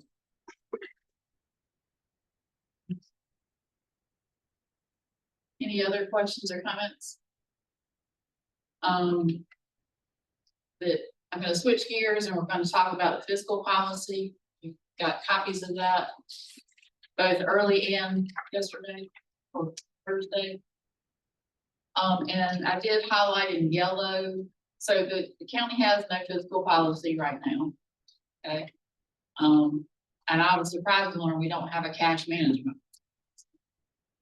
This helps us set standards for what we want to achieve as a county financially. And this is based off of Harnett County's policy that the finance officer there and I developed for the county. Anything in yellow is a change from what our current practice is. even though we don't have a policy. So the purpose of doing this is it helps us be financially solvent, right? We can meet our obligations, we can pay our bills.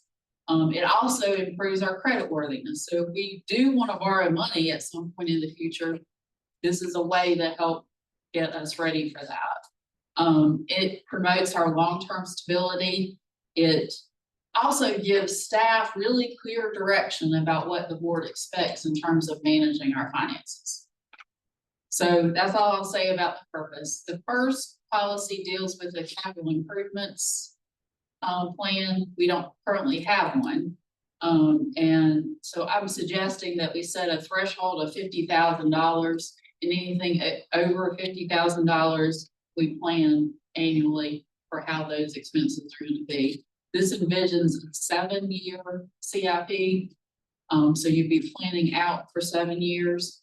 And I really, you need some sort of capital process, even if you're all you're doing is replacing what you already have.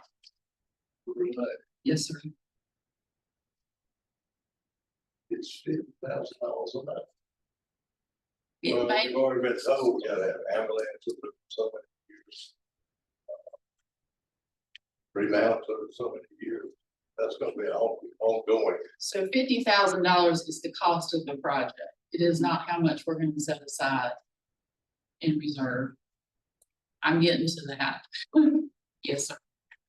So anything that costs $50,000 or more would not be requested through the operating budget. It would be requested through the capital budget.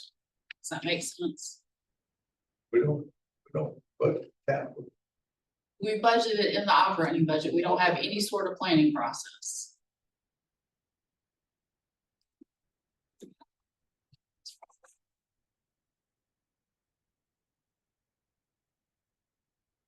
I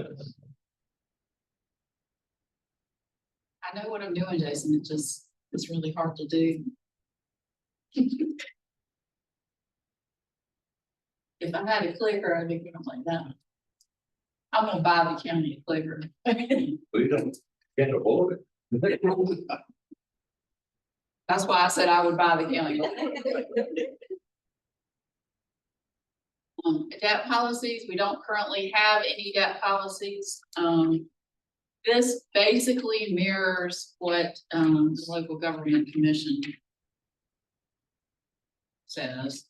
So so by law, we could issue up to 8% of our assessed value in debt, and no county or city in North Carolina is anywhere near 8%. So this sets the threshold of we will issue no more than 2.5% of our assessed value. The state mandates the 8%. So our threshold is much lower in the policy than what is allowed. Debt service as a percentage of expenditures, as we talked about when we looked at the benchmarks, the LGP likes to see no more than 15%. So the policy says no more than 15%, or you come up with a way to reduce that over time.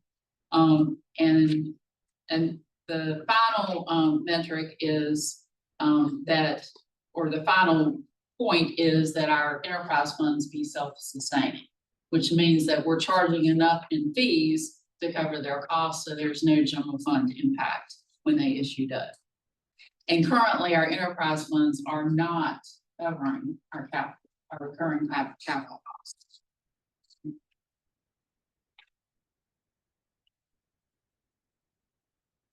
So if we decide to go with the shield building program at some point in time, then that total cost needs to be less than 5%. So let's call it that category. Yes. Nobody in North Carolina is anywhere near 8%. And not many are near 2.5%. You have to go to really big places. Yes, in Durham, yeah. So the next policy is on fund balance. And there's probably not. Yes. So currently we don't have a policy on fund balance. There's probably no more important metric in my opinion, if you want to be creditworthy, than having adequate fund balance. So this policy says that we will have no less than 15%, which is quite low for counties our size, but our target is 20%. So we want to stay at 20%, except in exceptional circumstances. And it also provides that anything over 20% can go into capital reserve. So that helps us fund our capital.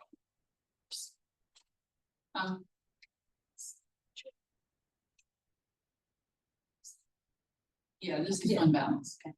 It's okay, I can't see it. So that's the fund balance policy. And also for our enterprise funds, we want to have a higher fund balance. They have to operate like businesses. They can't raise taxes. They have to have adequate operating capital. And so this recommends that they have 50% of their operating costs in reserve, and we're nowhere near that. But just a few years ago, we had. Questions get asked for a lot of years. We lowered fees. We used fund balance. Used up a lot of money. We use fund balance to pay recurring operating expenses. And that's how we depleted fund But balance. also, sits over there. I love that, all that. Just, you know, are you buying stuff, or water, or buying stuff, or need? That's a big difference. I think that we are buying stuff because we need it. And what I've seen our staff do is at all costs, try to buy something, the least expensive thing that they can find. Used items. We just had the sign truck just went out of service in 911, so they found a surplus DOT vehicle and bought it. Our staff, and I'll just say it, we do the impossible with nothing. Our resources are very limited and our staff is extremely creative. They are working hard every single day, delivering services to the residents of the county, finding ways to do it without any money or without a lot of money. And I strongly believe that there's not a lot of waste in Caswell County. I would go to the mat with anybody on that issue because our staff is incredible. They are incredible. Sometimes the cheapest is not always the best. That's right. So as far as I can see, they're using all the equipment at the landfill and they're doing a really good job of collecting waste and making sure that the county's clean. We currently, we're about 50% waiting on balance. Where we paying that? No, where we at? It's much lower than Much lower. cats and solid waste. Yes, we,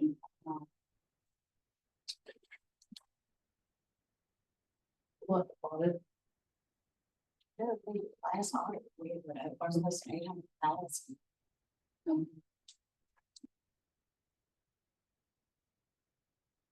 But do y'all want to wait or do you want to keep on going and Johnny can answer later? It'll just take me a minute. So the next set of policies are on budget development.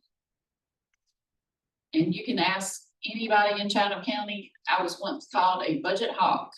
I am extremely conservative about spending money. But we don't have any policies on budgeting. And we've got to meet the we're mandated to provide services. I've done an analysis in Chatham County, and I think that, and I've told you this before, I think the number would be higher in Caswell because you are basically doing mandated services. 75% of what Chatham County did was mandated. So that only left 25% to be just discretionary. And economic development is discretionary. It is not a mandated service. So it shows you, you know, we're doing what we have to do. We're doing what the law says that we have to do. We need good processes on our budget.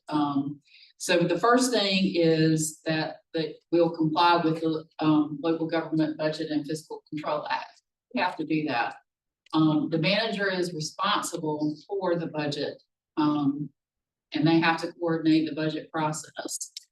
The commissioners are responsible for adopting the annual budget.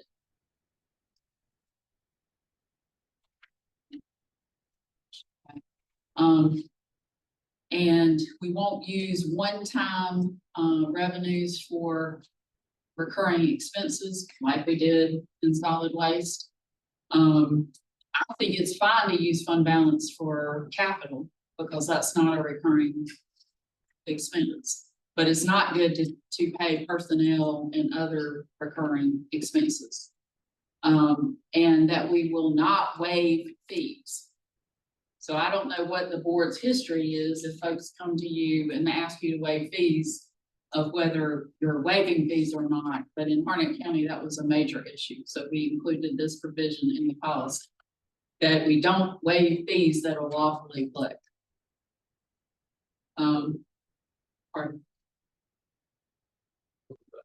That's good. That we will provide monthly reports showing revenues and expenditures. We bring to you any budget amendments that if we're looking at increasing services or adding new services, that we've got to make sure we are adequately funding what we already are doing. So we're adequately funding current services before we're adding new stuff. Mid-year appropriations will only be done in cases of extreme circumstances. So mid-year appropriations should not occur outside extreme circumstances. That we will fund, we can fund outside agencies, but if we do so, then they got to have a contract funding. And that really meets the public purpose clause of the Constitution. That, where I am. Can you get me to the right spot?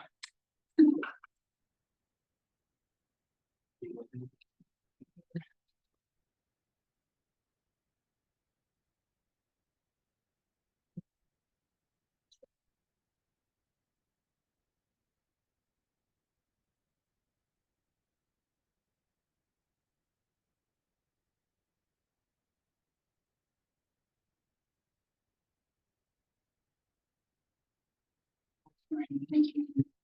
And then grants. So actually I have to be down now. Come in, navigate. So this makes it clear that any grants that have the expectation that the county pick up the grant at the end of the grant, or that there is a match required, that grant has to go to the board for approval before we even apply for the grant. This does give the manager the authority to go ahead and let the agency apply for the grant if there's a timing issue, but then it has to be brought back to the board and the board can say yes or no. And I think that's really important because sometimes when you get grants, they're really good, but also they can hamstring and make you have expenses that you didn't intend to have. Pardon? Right, it'll just go, the manager can approve it.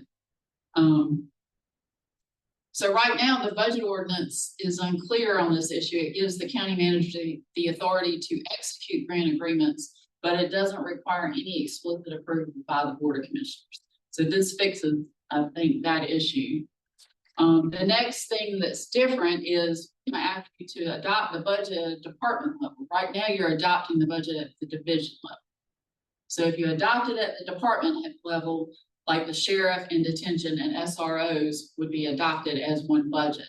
That gives the department head the ability to manage their budget more effectively, but and also the manager the ability to manage their budgets more effectively.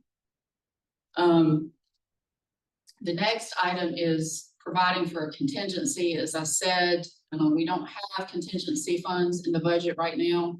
And I found it to be an incredibly useful what if management tool to keep departments from inflating their budget for what ifs that don't materialize.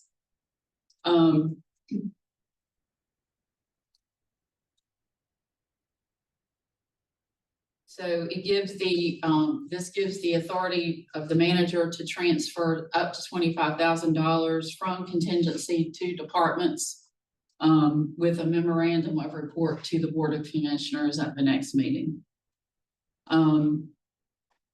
And currently, since we don't have any contingency, we don't have a policy about what the manager can approve. Does that make sense? The next change is allowing the manager to employ temporary help from time to time. There's no provision for or against this in the budget ordinance to the personnel policy.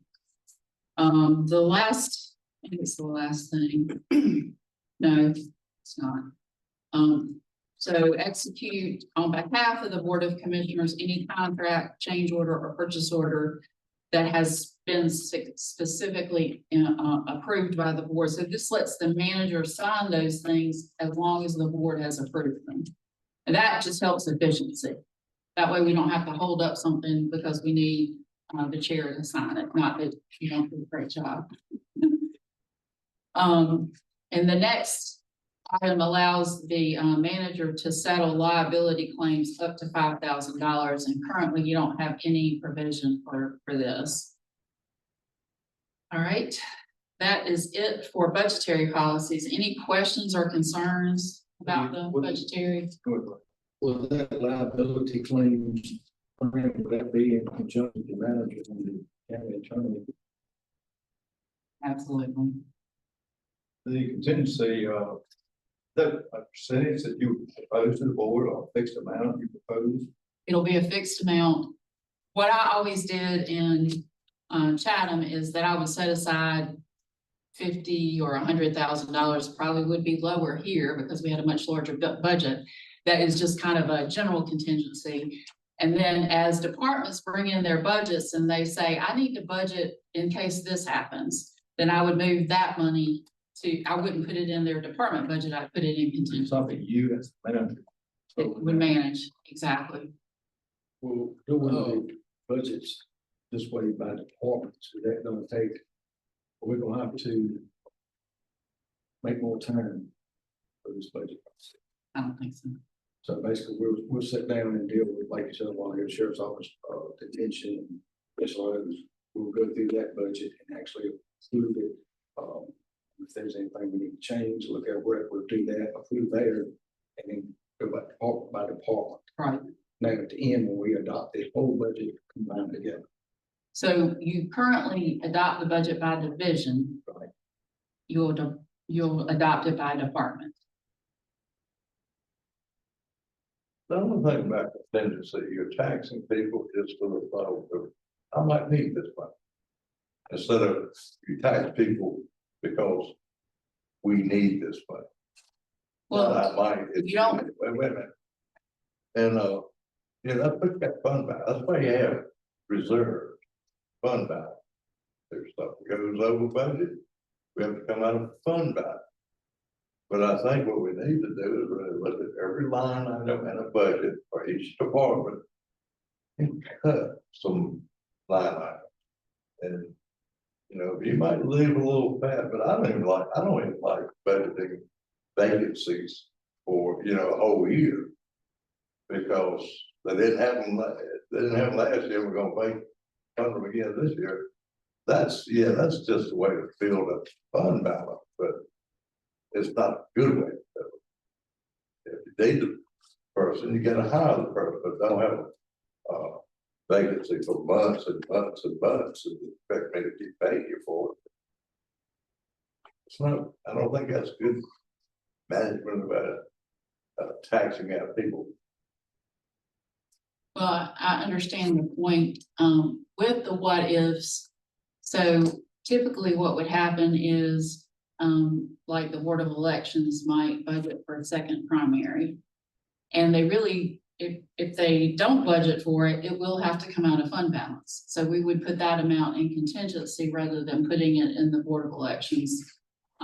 I found it to be a useful tool. If the board chooses not to do that, that is the board's decision. But I worked in several counties and found it to be useful. All right, let's move to cash management, and I'm gonna let somebody besides me talk about cash management. Well, let me just swap while we Okay. were. Let me move on to that. Sure. The CAT's fund balance as of June 30th, 22, their unrestricted debt position was 95% of their. Sounds good. So CAT's is in good shape. Solid waste had a deficit at the end of 22, and I think at the end of 23, we will just cure the deficit. So it has basically zero unrestricted. That's not a good position to be in. No. All right, cash management really is a financial thing. Do you feel comfortable talking about it? Or Jonna or Melissa, not Renee. Well, the state basically says what counties can invest in. And as well, where you invest your dollars right now is with the North Carolina Capital Management Trust, which is not unusual. A lot of counties do that. There are some other government pools, but you don't have enough excess cash flow, in my opinion, to get very sophisticated in what you're investing. But there are some other pools that may bring you more than the North Carolina Capital Management Trust. So I think that's something, one, we need to do a cash flow projection because there are times of the year. Your property tax mostly comes in December. So up until that point, you're having to live off kind of your fund balance until you get property taxes. And then you're very flush with cash for a while. So Melissa actually just had to move some cash the other day over to Capital Management Trust because we have so much because property taxes come in. But you really want to balance making sure you have enough always in hand to pay the bills versus making sure you're getting some return on investments that are sitting there idle. Interest rates have increased a little bit over the last few years, but they had started to decline as other interest rates have started to decline. But I think it's looking at making sure you're following the statutes and what you're eligible to invest in. Justin's familiar with another pool, which it wouldn't hurt for you all to look at diversifying and putting some money in there that typically has some greater returns. So it's really about spending some time, making sure you know how you can get the right level of investments and making sure you keep as much over there as possible, but it's easy to pull back when you need it for payroll, accounts payable, and most importantly, your debt. Justin, I don't know if you have anything you want to add. I mean, other than like the North Carolina investment pools, what she was referring to, I mean, it is a little bit more riskier to invest in that because it can, you can lose money if the value of commercial paper, but that pool is still only limited to what we can invest in GS 15930. So they still focus on safety and liquidity, but since they're directly buying it, we get a higher rate of return. So that is one option outside the capital management trust. If we had the cash reserves, you obviously could make more working with the broker because you could get a higher yield. But like Joanna said, you just don't have the cash reserves to do that. But we did, I think it's still included in the policy in case cash reserves ever do come up, so that option would be available to the county. Is insurance FDIC, is that the consideration? I know it's like $250,000 for capital insurance. Is that consideration? How many financial institutions we need to use? Maybe leave that 250. Yeah, Maybe, President, I mean, the board obviously picks the big depositories, so any banks, you know. You guys pick the banks that we can invest, put the funds in. But the FDIC, they have, I think it's what the state's called a pooling method. I think most banks participate in it.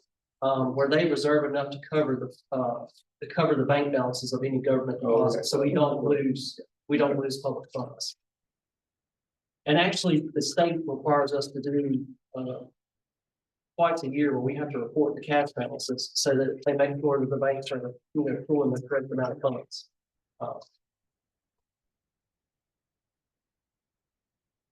Do we accumulate interest on like money in that checking? Ability, not a lot, not really. And typically, Well, that's funny though, because the answer the town, they left, Atlantic Union now, but they heard of it. And moved them, and got a substantial amount of income, interest. I mean, it went from like 3,000 to 10,000. Oh yeah, I don't know. Leaf Farm was done with it. We don't get anything like that from Fidelity. and typically, just from my experience, because I mean, we've dealt with all the major banks. Typically, they'll make us hold so much cash reserves just to avoid the fees. But typically, you have fees every month associated with them accounts, and they'll give you interest to offset them. But typically, I mean, that's what we've experienced. Most times we've broken with the banks. You want to get enough cash reserves just so that you don't incur any costs, and then We keep the don't rest get in the charged fund. any fees, Yeah, and we don't get any interest. yeah. So that's probably what the relationship.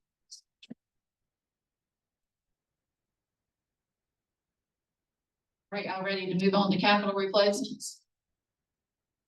So this is a very quick and dirty way to estimate capital replacements. First of all, I only did the analysis for the departments that have a lot of capital, and I did not include IT.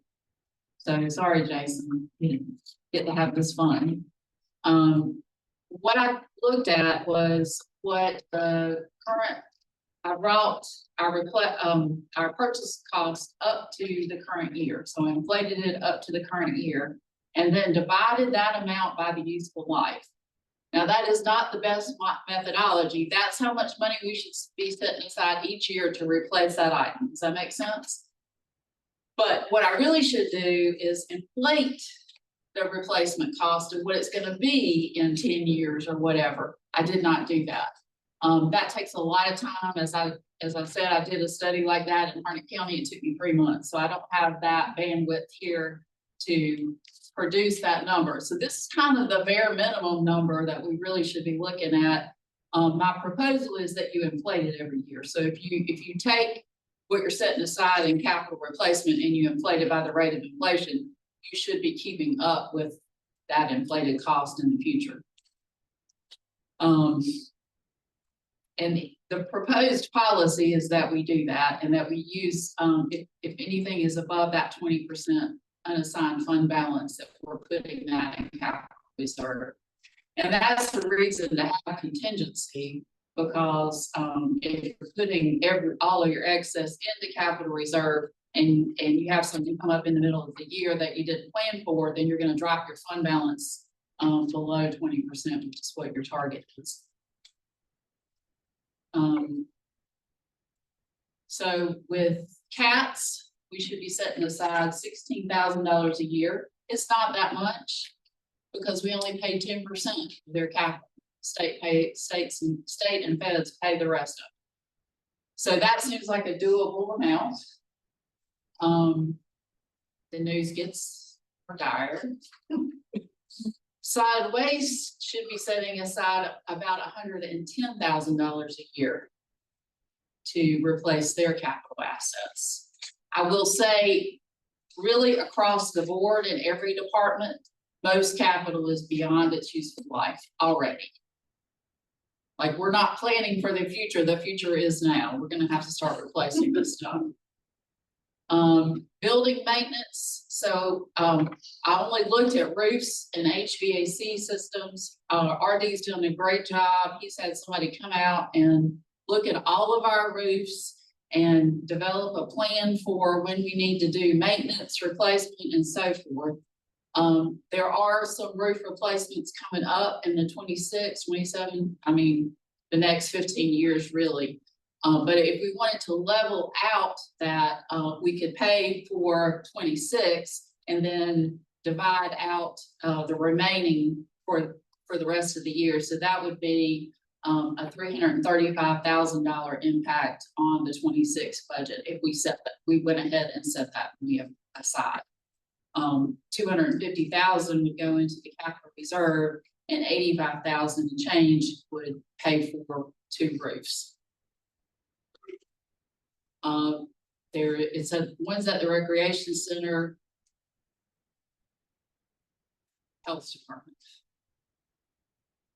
Thank you, Melissa. My memory's not what it used to be, and it never used to be good. The next is HVAC. So, we should be setting aside about $45,000 a year to replace our HVAC. EMS should be setting aside, Barry said, about an ambulance a year, and it's about an ambulance a year that we should be setting aside for EMS. The sheriff, this does not include cars, so don't be alarmed at the low number. This is just the other equipment that the sheriff has, and that should be about $20,000 a year. That's the sheriff and the jail. So the summary is the general fund, we should be setting aside about $565,000 a year.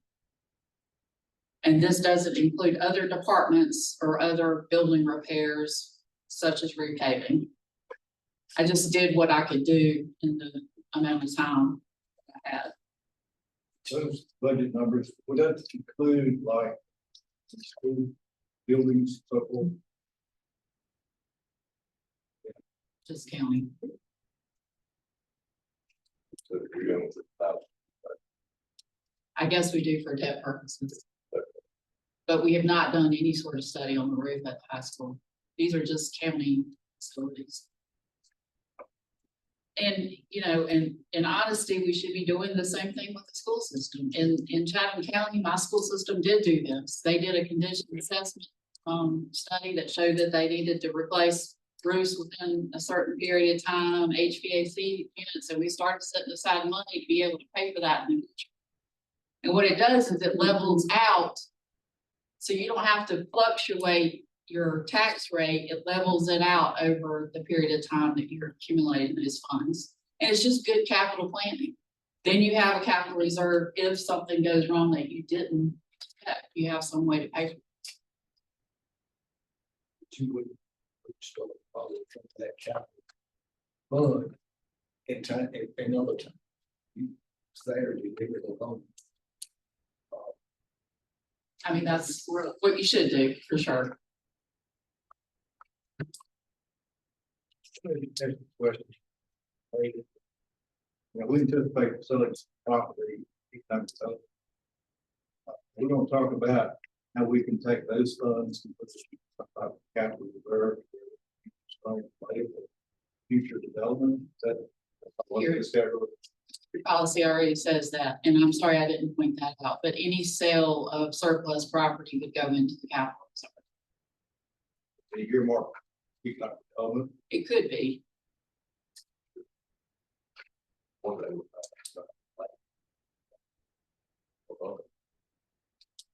Well, and that's where I decided to mention, I think we need to look at, and Renee's probably already planning on doing this.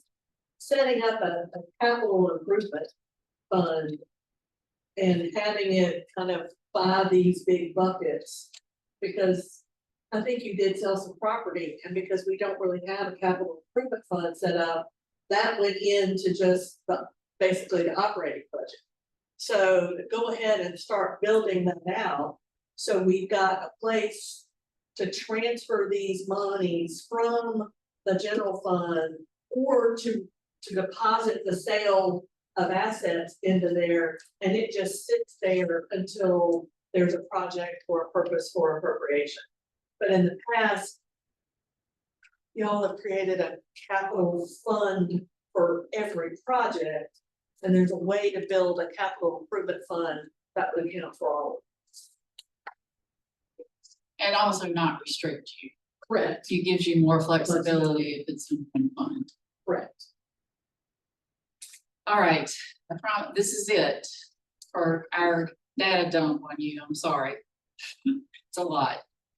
So the next thing I want to talk about is possible fee adjustments for the coming year, and you know adjustments means increase.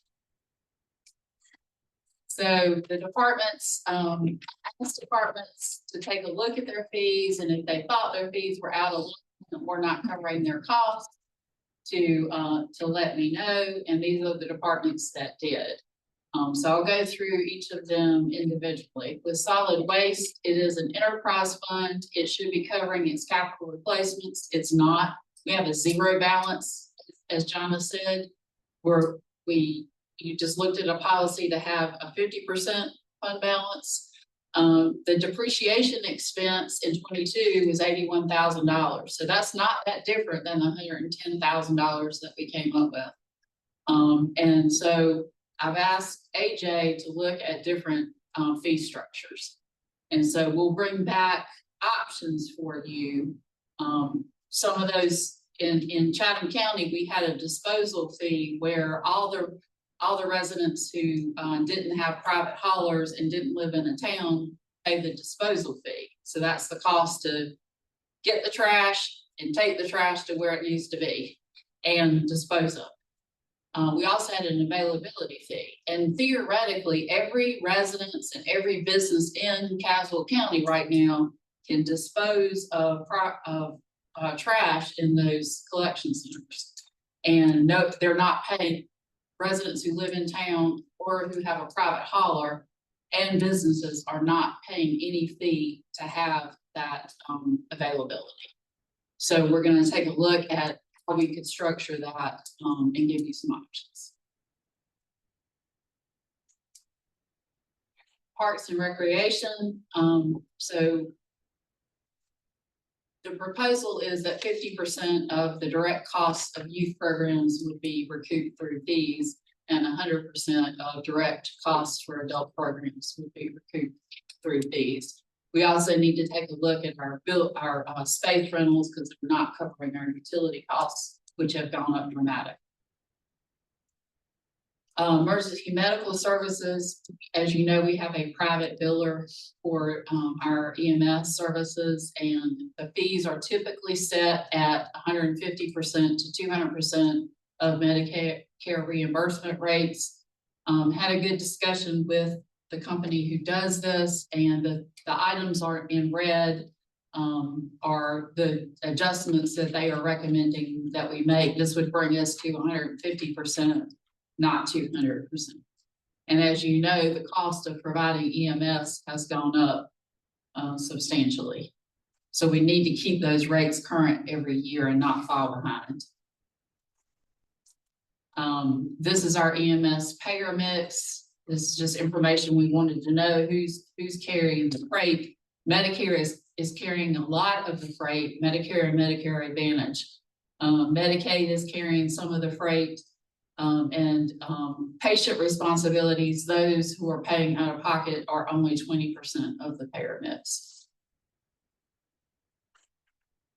With health, health fees are adjusted annually. I'm accustomed to this.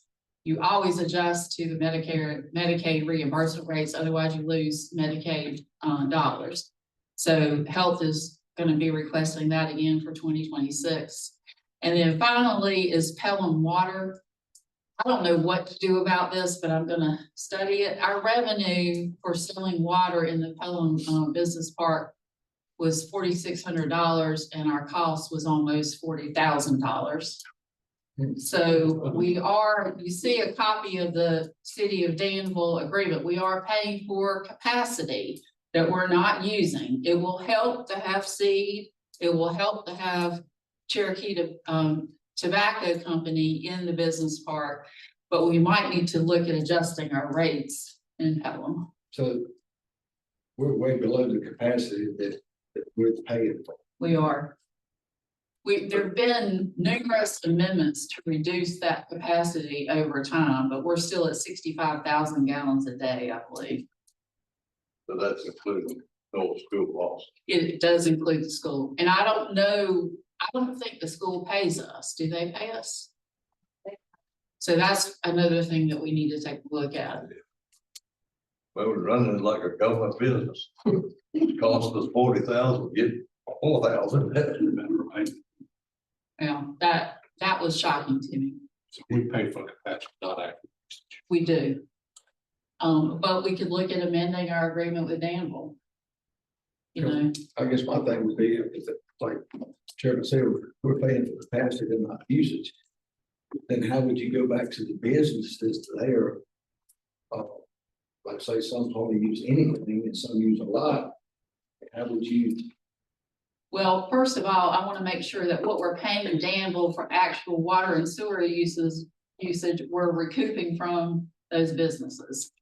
We should be recouping all of that plus a little bit in administration and to be able to replace capital, like sewer pumps and that kind of thing. So I guess what you'd have to look But at. the capacity, I agree, we shouldn't make the existing customers bear that Well, cost. I guess what you'd have to look at is what actual capacity we paying for, then look at how much usage how much capacity we're using now. Now, that amount that we're using now should be paid for by the businesses there. It's kind of hard to tell them when you're going to pay for this extra capacity that you're not utilizing. But in turn, we've got to figure out some way to get that number. I believe we bill them for the usage, the company. We do. Yeah. How do we determine you for company? We have somebody read the meters. And my other thing was, if you're gonna negotiate that as far as the storage or whatever, you know, it may be that we could get that number down, but also look at if we went over it. And sometimes if they're billing you for the capacity, you've got to be willing to hear, if they're billing you for that capacity. But if you go below that capacity and say, well, let's renegotiate and come back down, but you go over it, then sometimes there's a substantial charge, There is. more than what you would allocate. And I mean, it's just gonna be something you got to figure out. Yeah. It's a negotiation with Danville. But that is a big number per year. It's 5 years, that's almost $200,000. Do we have any agreement with PCC where who's gonna pay that water bill? They're paying, they'll pay it. They should be a big use. Water usage. They should.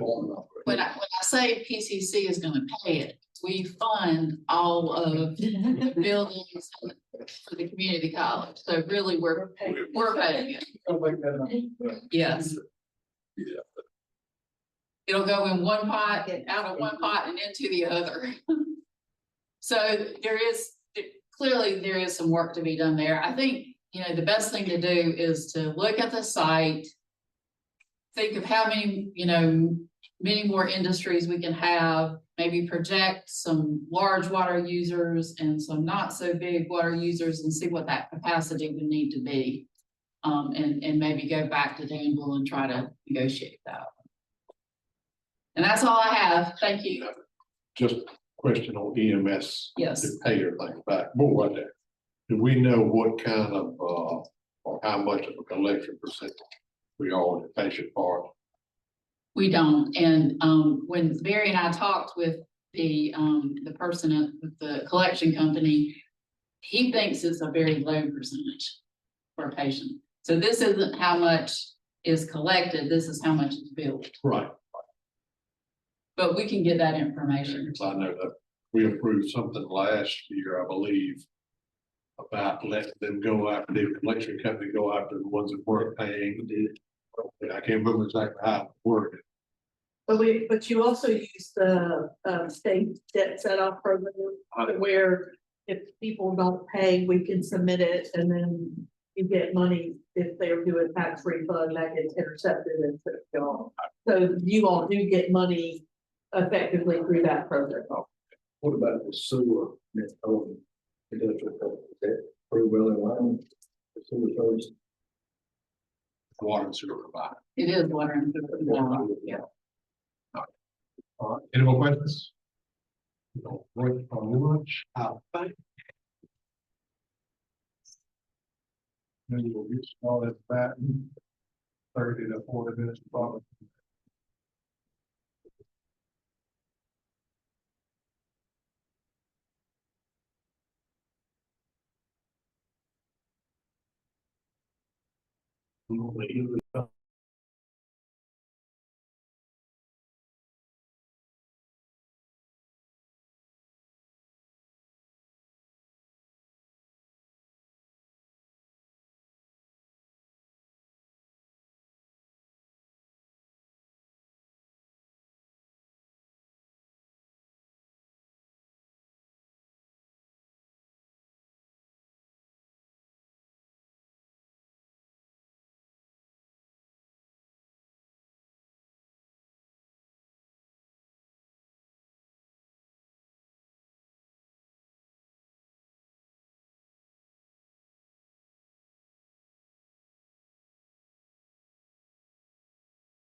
We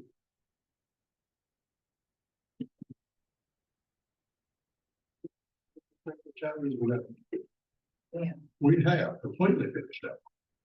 So we are here with manager clerk discussions, Just the last. and I will let you start off. So at your place, you have, several things, the recruitment brochure for the last time you recruited a county manager. A copy of the county manager's job description, a copy of the economic development director's job description, and a copy of the clerk's job description, and it's clerk/PIO. So it is envisioned that that position would be the communications person for the county. So you've had some different discussions about one is to try to get the manager's salary up. To be more competitive in recruiting a good person. The other is the possibility of combining the manager and the economic development director positions and making the manager responsible for economic development. That is something you see in smaller counties frequently. And the last thing is we also have a vacant clerk position. Well, it's not the last thing. So we also have a vacant clerk position, and in smaller counties, the manager is often designated as the clerk. One thing I would like you to consider, when I walked through the door and realized I didn't have any admin support, I was taken aback, and you're gonna have a hard time recruiting somebody good without any admin support. I can do a lot of my own administrative tasks just because I'm a woman and that's what they expected us to do. I started, but if you want somebody good, you need to have that administrative support. So the idea I had was combining the clerk and the manager and hiring an administrative support person. And so I modeled out some of those strategies for you to take a look at, the cost savings.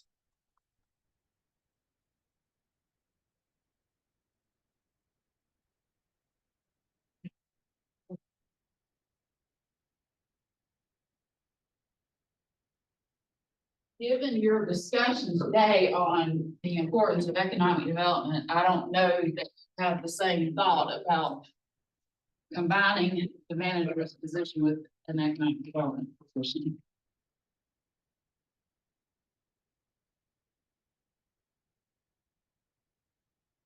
I like the idea of combining them because we are a small county.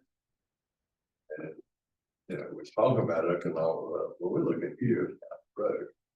But because we gotta get the infrastructure in place first. You know, if we get to a point where we're really rolling, then we can look at separating the jobs. But I think for that, that's what it's fast to do. So I've been the economic developer, I've been county manager. So, and I told board before, I thought currently that economic development was a part-time job. And that's really what I want to do. But I think if we hire a county manager and she knows going in that we expect a lot of economic development in her area, then that's fine. But just to say, okay, that's also one of your jobs where it's sits on the back burner and doesn't get promoted, then I'd have a problem with that.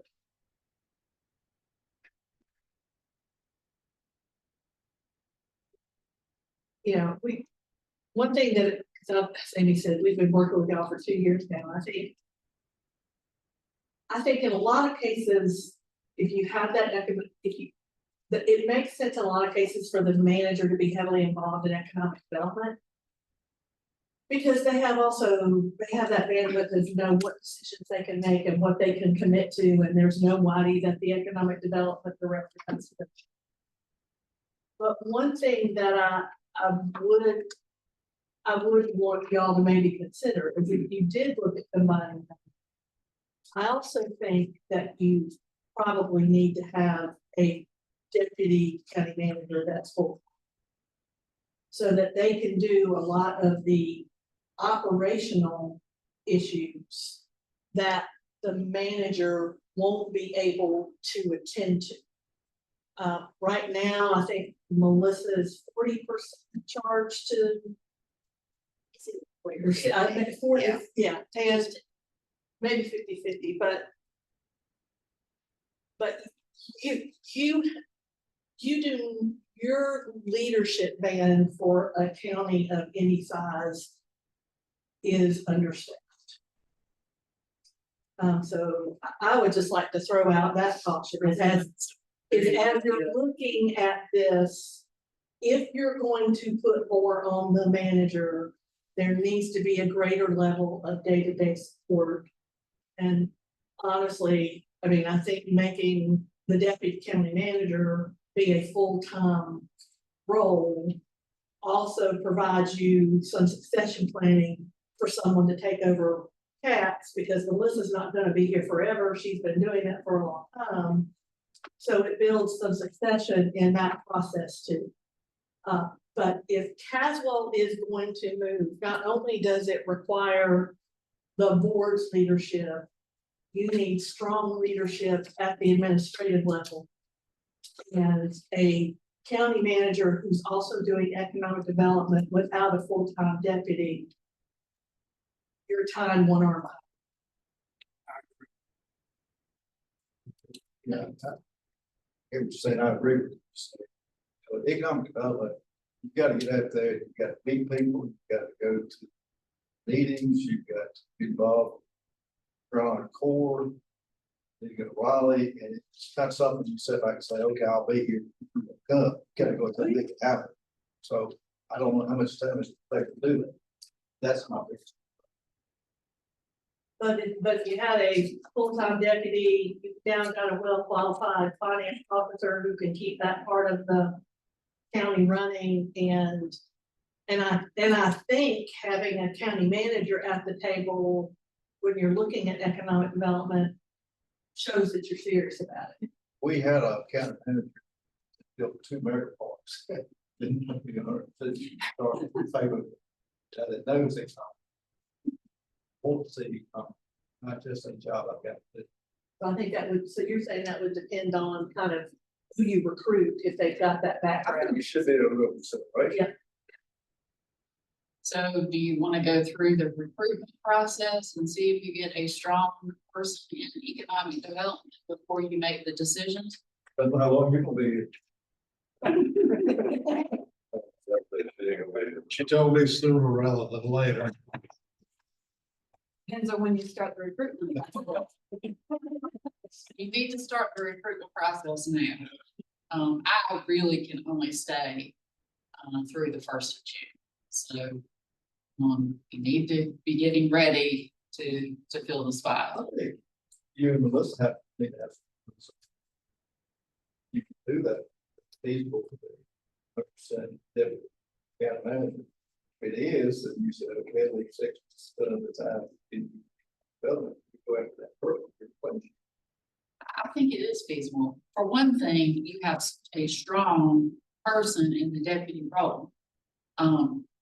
Honestly, I turn to Melissa all the time. I mean, she knows this organization inside and out. She knows the county inside and out. People are already going to her for a lot of things.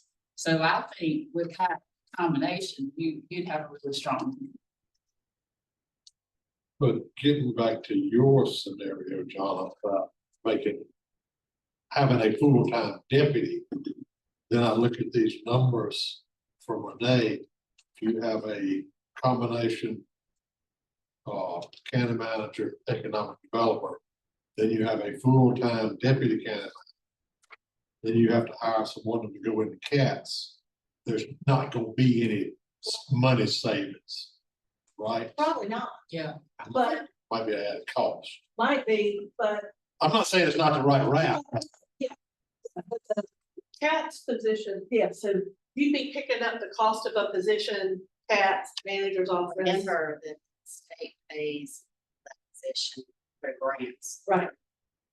So We don't have any cost in cats in cats, for the position. We'd be picking the cat. right,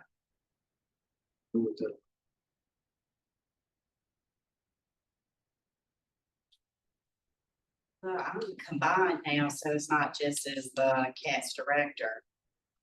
There's a lot of other responsibility. Yeah. It's a salary, what's the salary rate?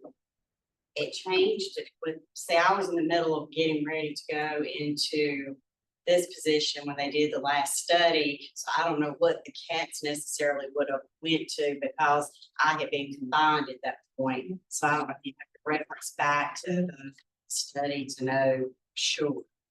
Salary grade is too low. Yes.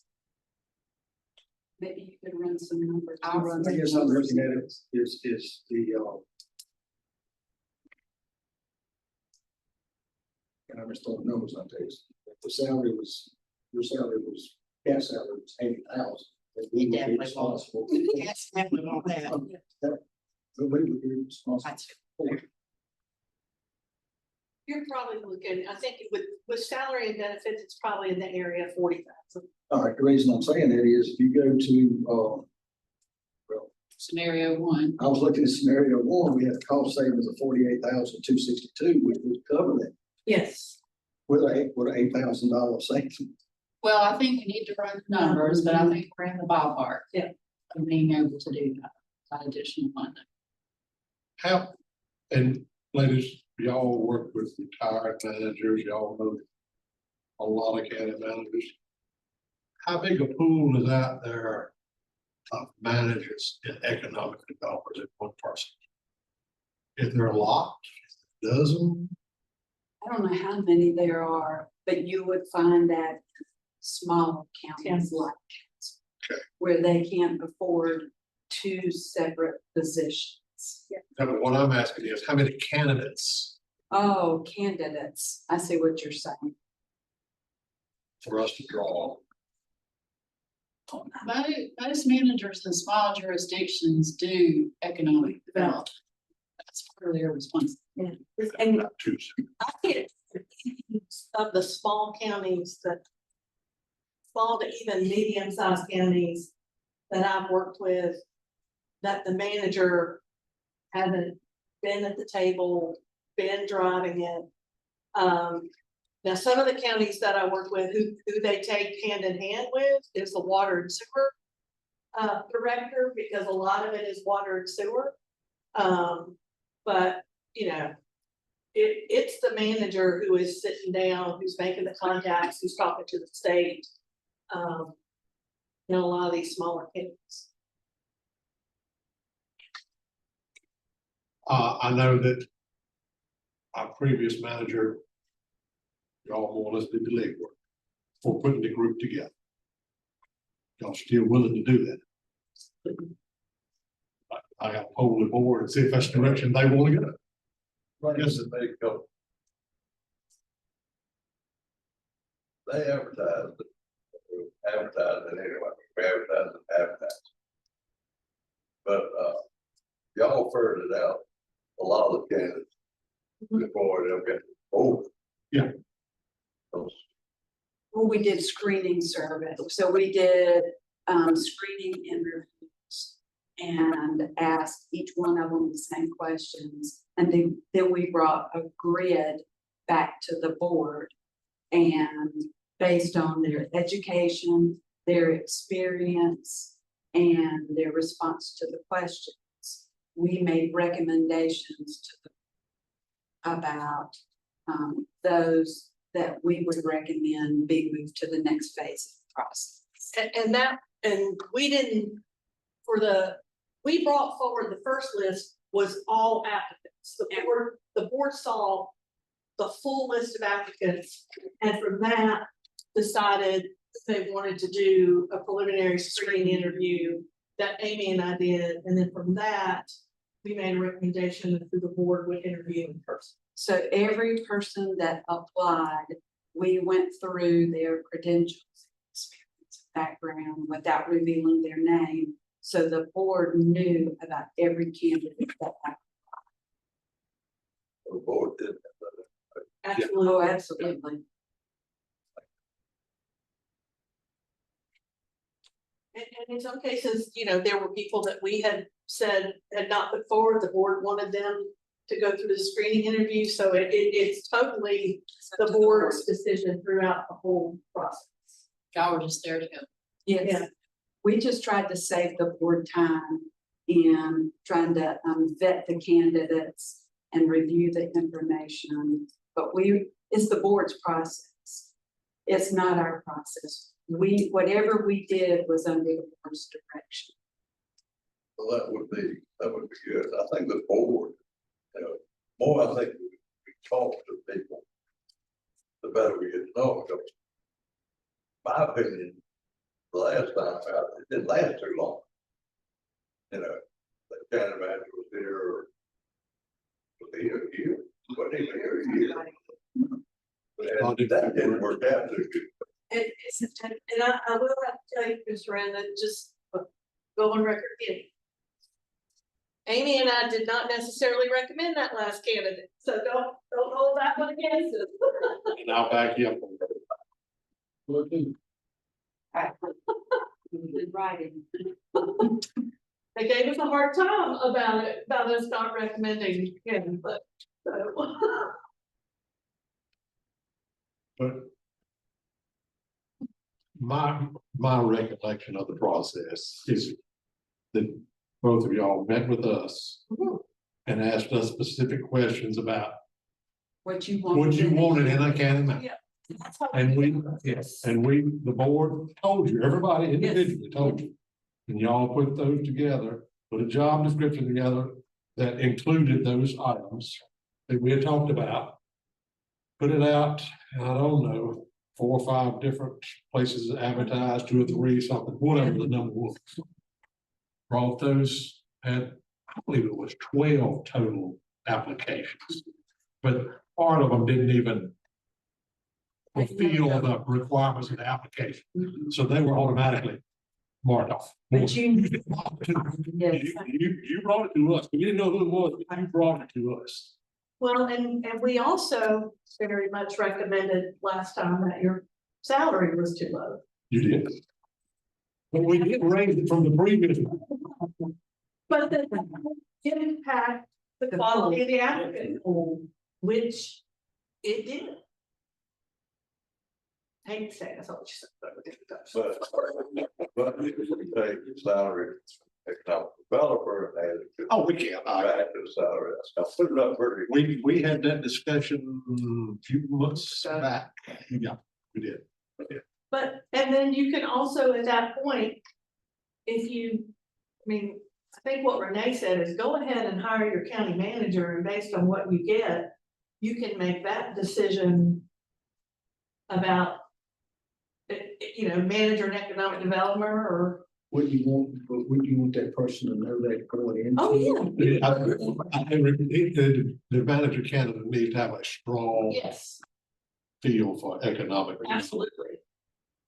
I think that has to be high on your attribute Right. list. Right. Yes. And that's the way the board wants to go. When we fill the candidate profile, we're going to spend some time on the economic development piece and have some targeted questions to get a good understanding of what their background and experience is in economic. And I think we make it clear In the brochure. that that's a heavy emphasis.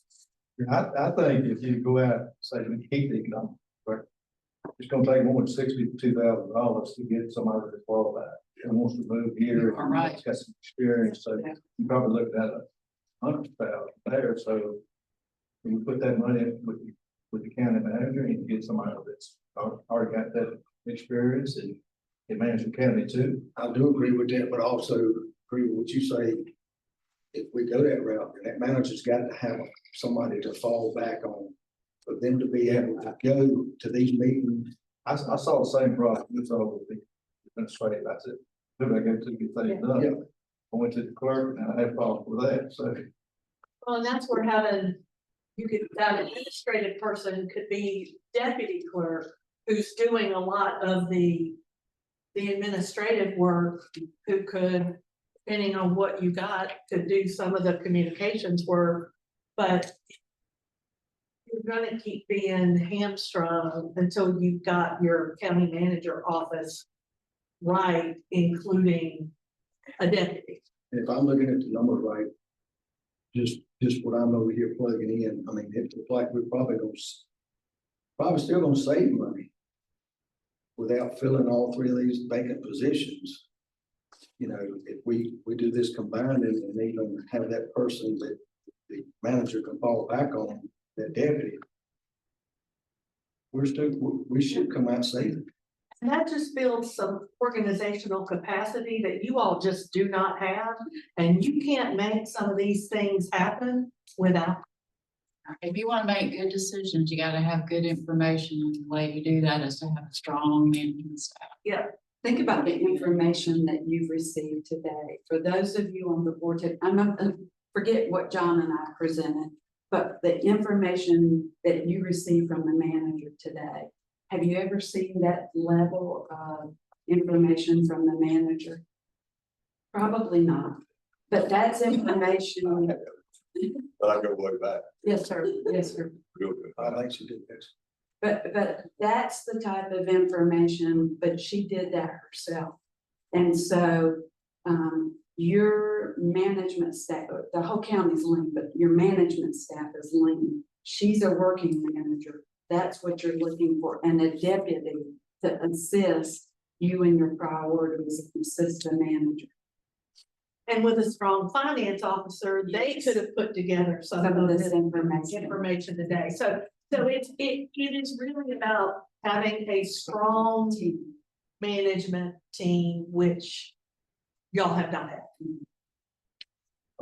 Clerk, are we talking about clerk to the board, we're talking about administrative clerk, deputy clerk, what's the definition of clerk we're looking? So I was talking about, the clerk to the board position that is currently vacant. Designating the manager as the official clerk to the board and hiring an admin person in lieu of hiring a clerk. The clerk will no longer work for the board. That's right. So Well, yeah, they would, because you work for the board. I work for it, that's right. I mean, you can do it a couple of ways. I had a clerk in Chatham who reported to me and to the board, but she really just reported to me. In Cumberland, the clerk really reported to the board. And I see issues with that chain of command, having a divided set of bosses is I problematic. agree with you, I saw the same problem. I like that idea personally. I think if you look at the numbers, scenario 2 is probably the best because you've got a good administrative assistant or administrative clerk. And you should get a good manager. And that's kind of the direction I'm thinking, so. Play with the numbers a little bit, but we save money and we get should get both a good position. For a good person, both of those positions.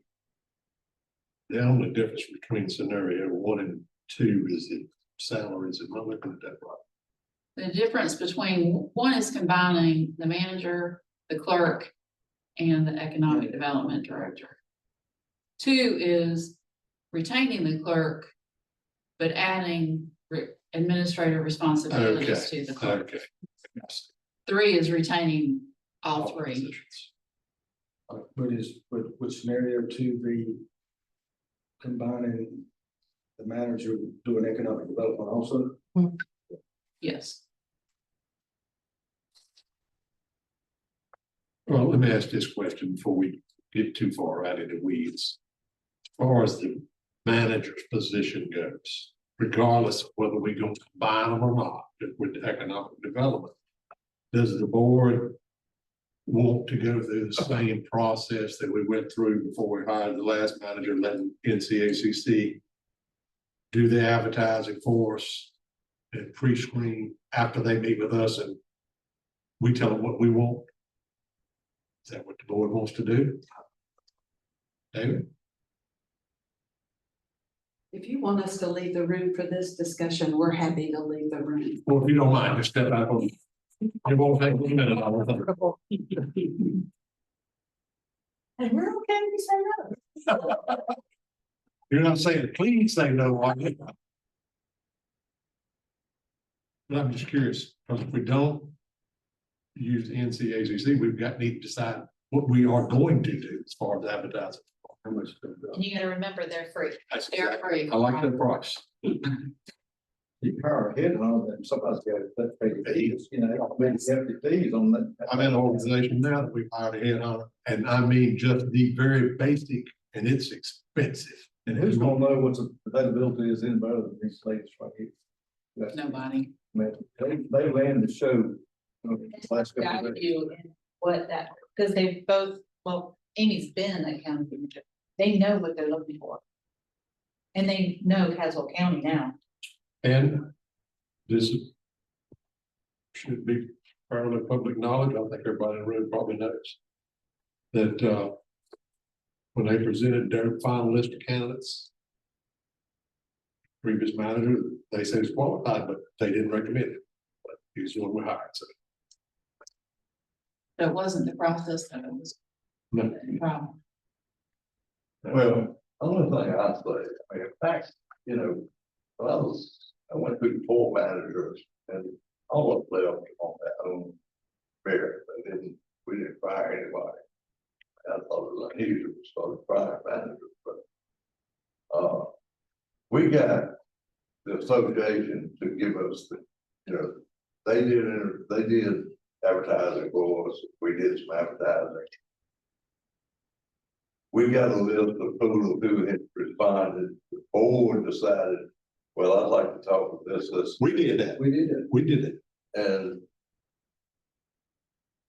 then they gave us a list of questions, because some questions you can't ask, you know, or you have to dance around the question. Yeah, yeah. You know, is there any special needs you would have?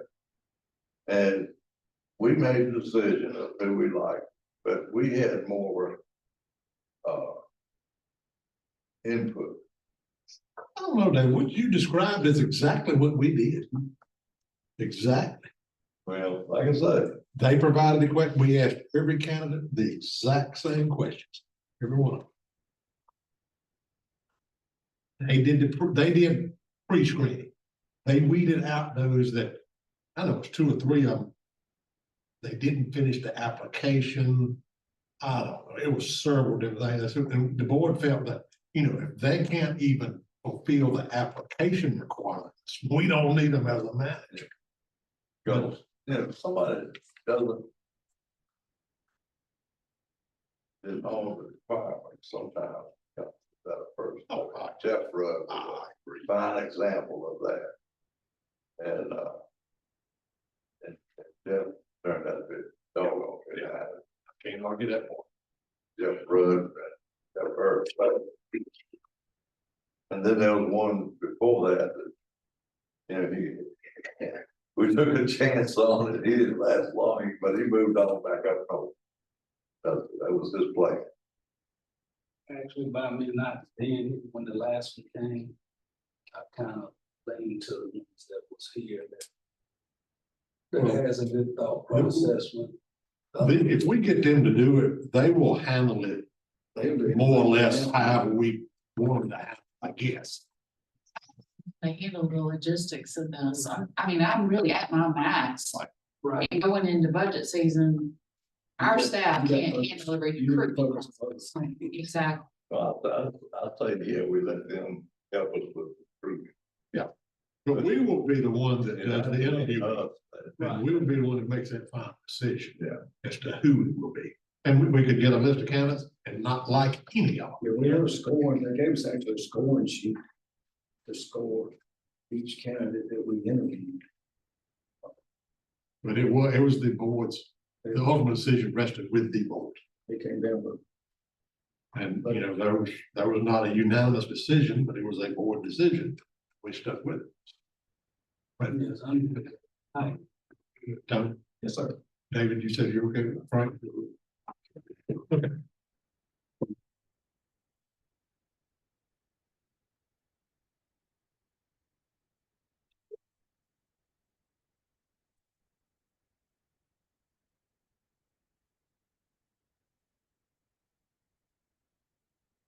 There you go.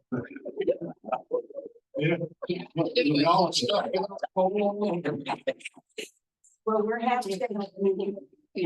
Okay, so with that being said, how do y'all want to proceed? I think the first thing that we would do is I'll send the board an email with the candidate profile and ask that you complete that. When I get that, we'll summarize it, come back and have a meeting so that we can fill in the announcement and make sure, because there's new board members and your thought processes may have changed. You may have learned some things from previous managers and experiences that are more important to you today. And so, and we'll work on the timetable and a plan, timetable for the whole process, but get you to approve everything. Okay. Will that work? Works for me just fine. Okay. Will you be asking us each individually salary range, or is that something you want to do in a group setting, or? So. Last time it was on a group setting, I know, because we went to the courthouse one afternoon. So, I am doing a recruitment in another county that's close to here. And last week I worked on the salary survey that, is applicable for Caswell. And, so what Renee has on this sheet of 175 is very much in the ballpark of what I am seeing. Even, it's been what, a little over a year since we started the recruitment process. I think we started in September of 23. Salaries have gone up dramatically for county managers in that period of time. And I have the data.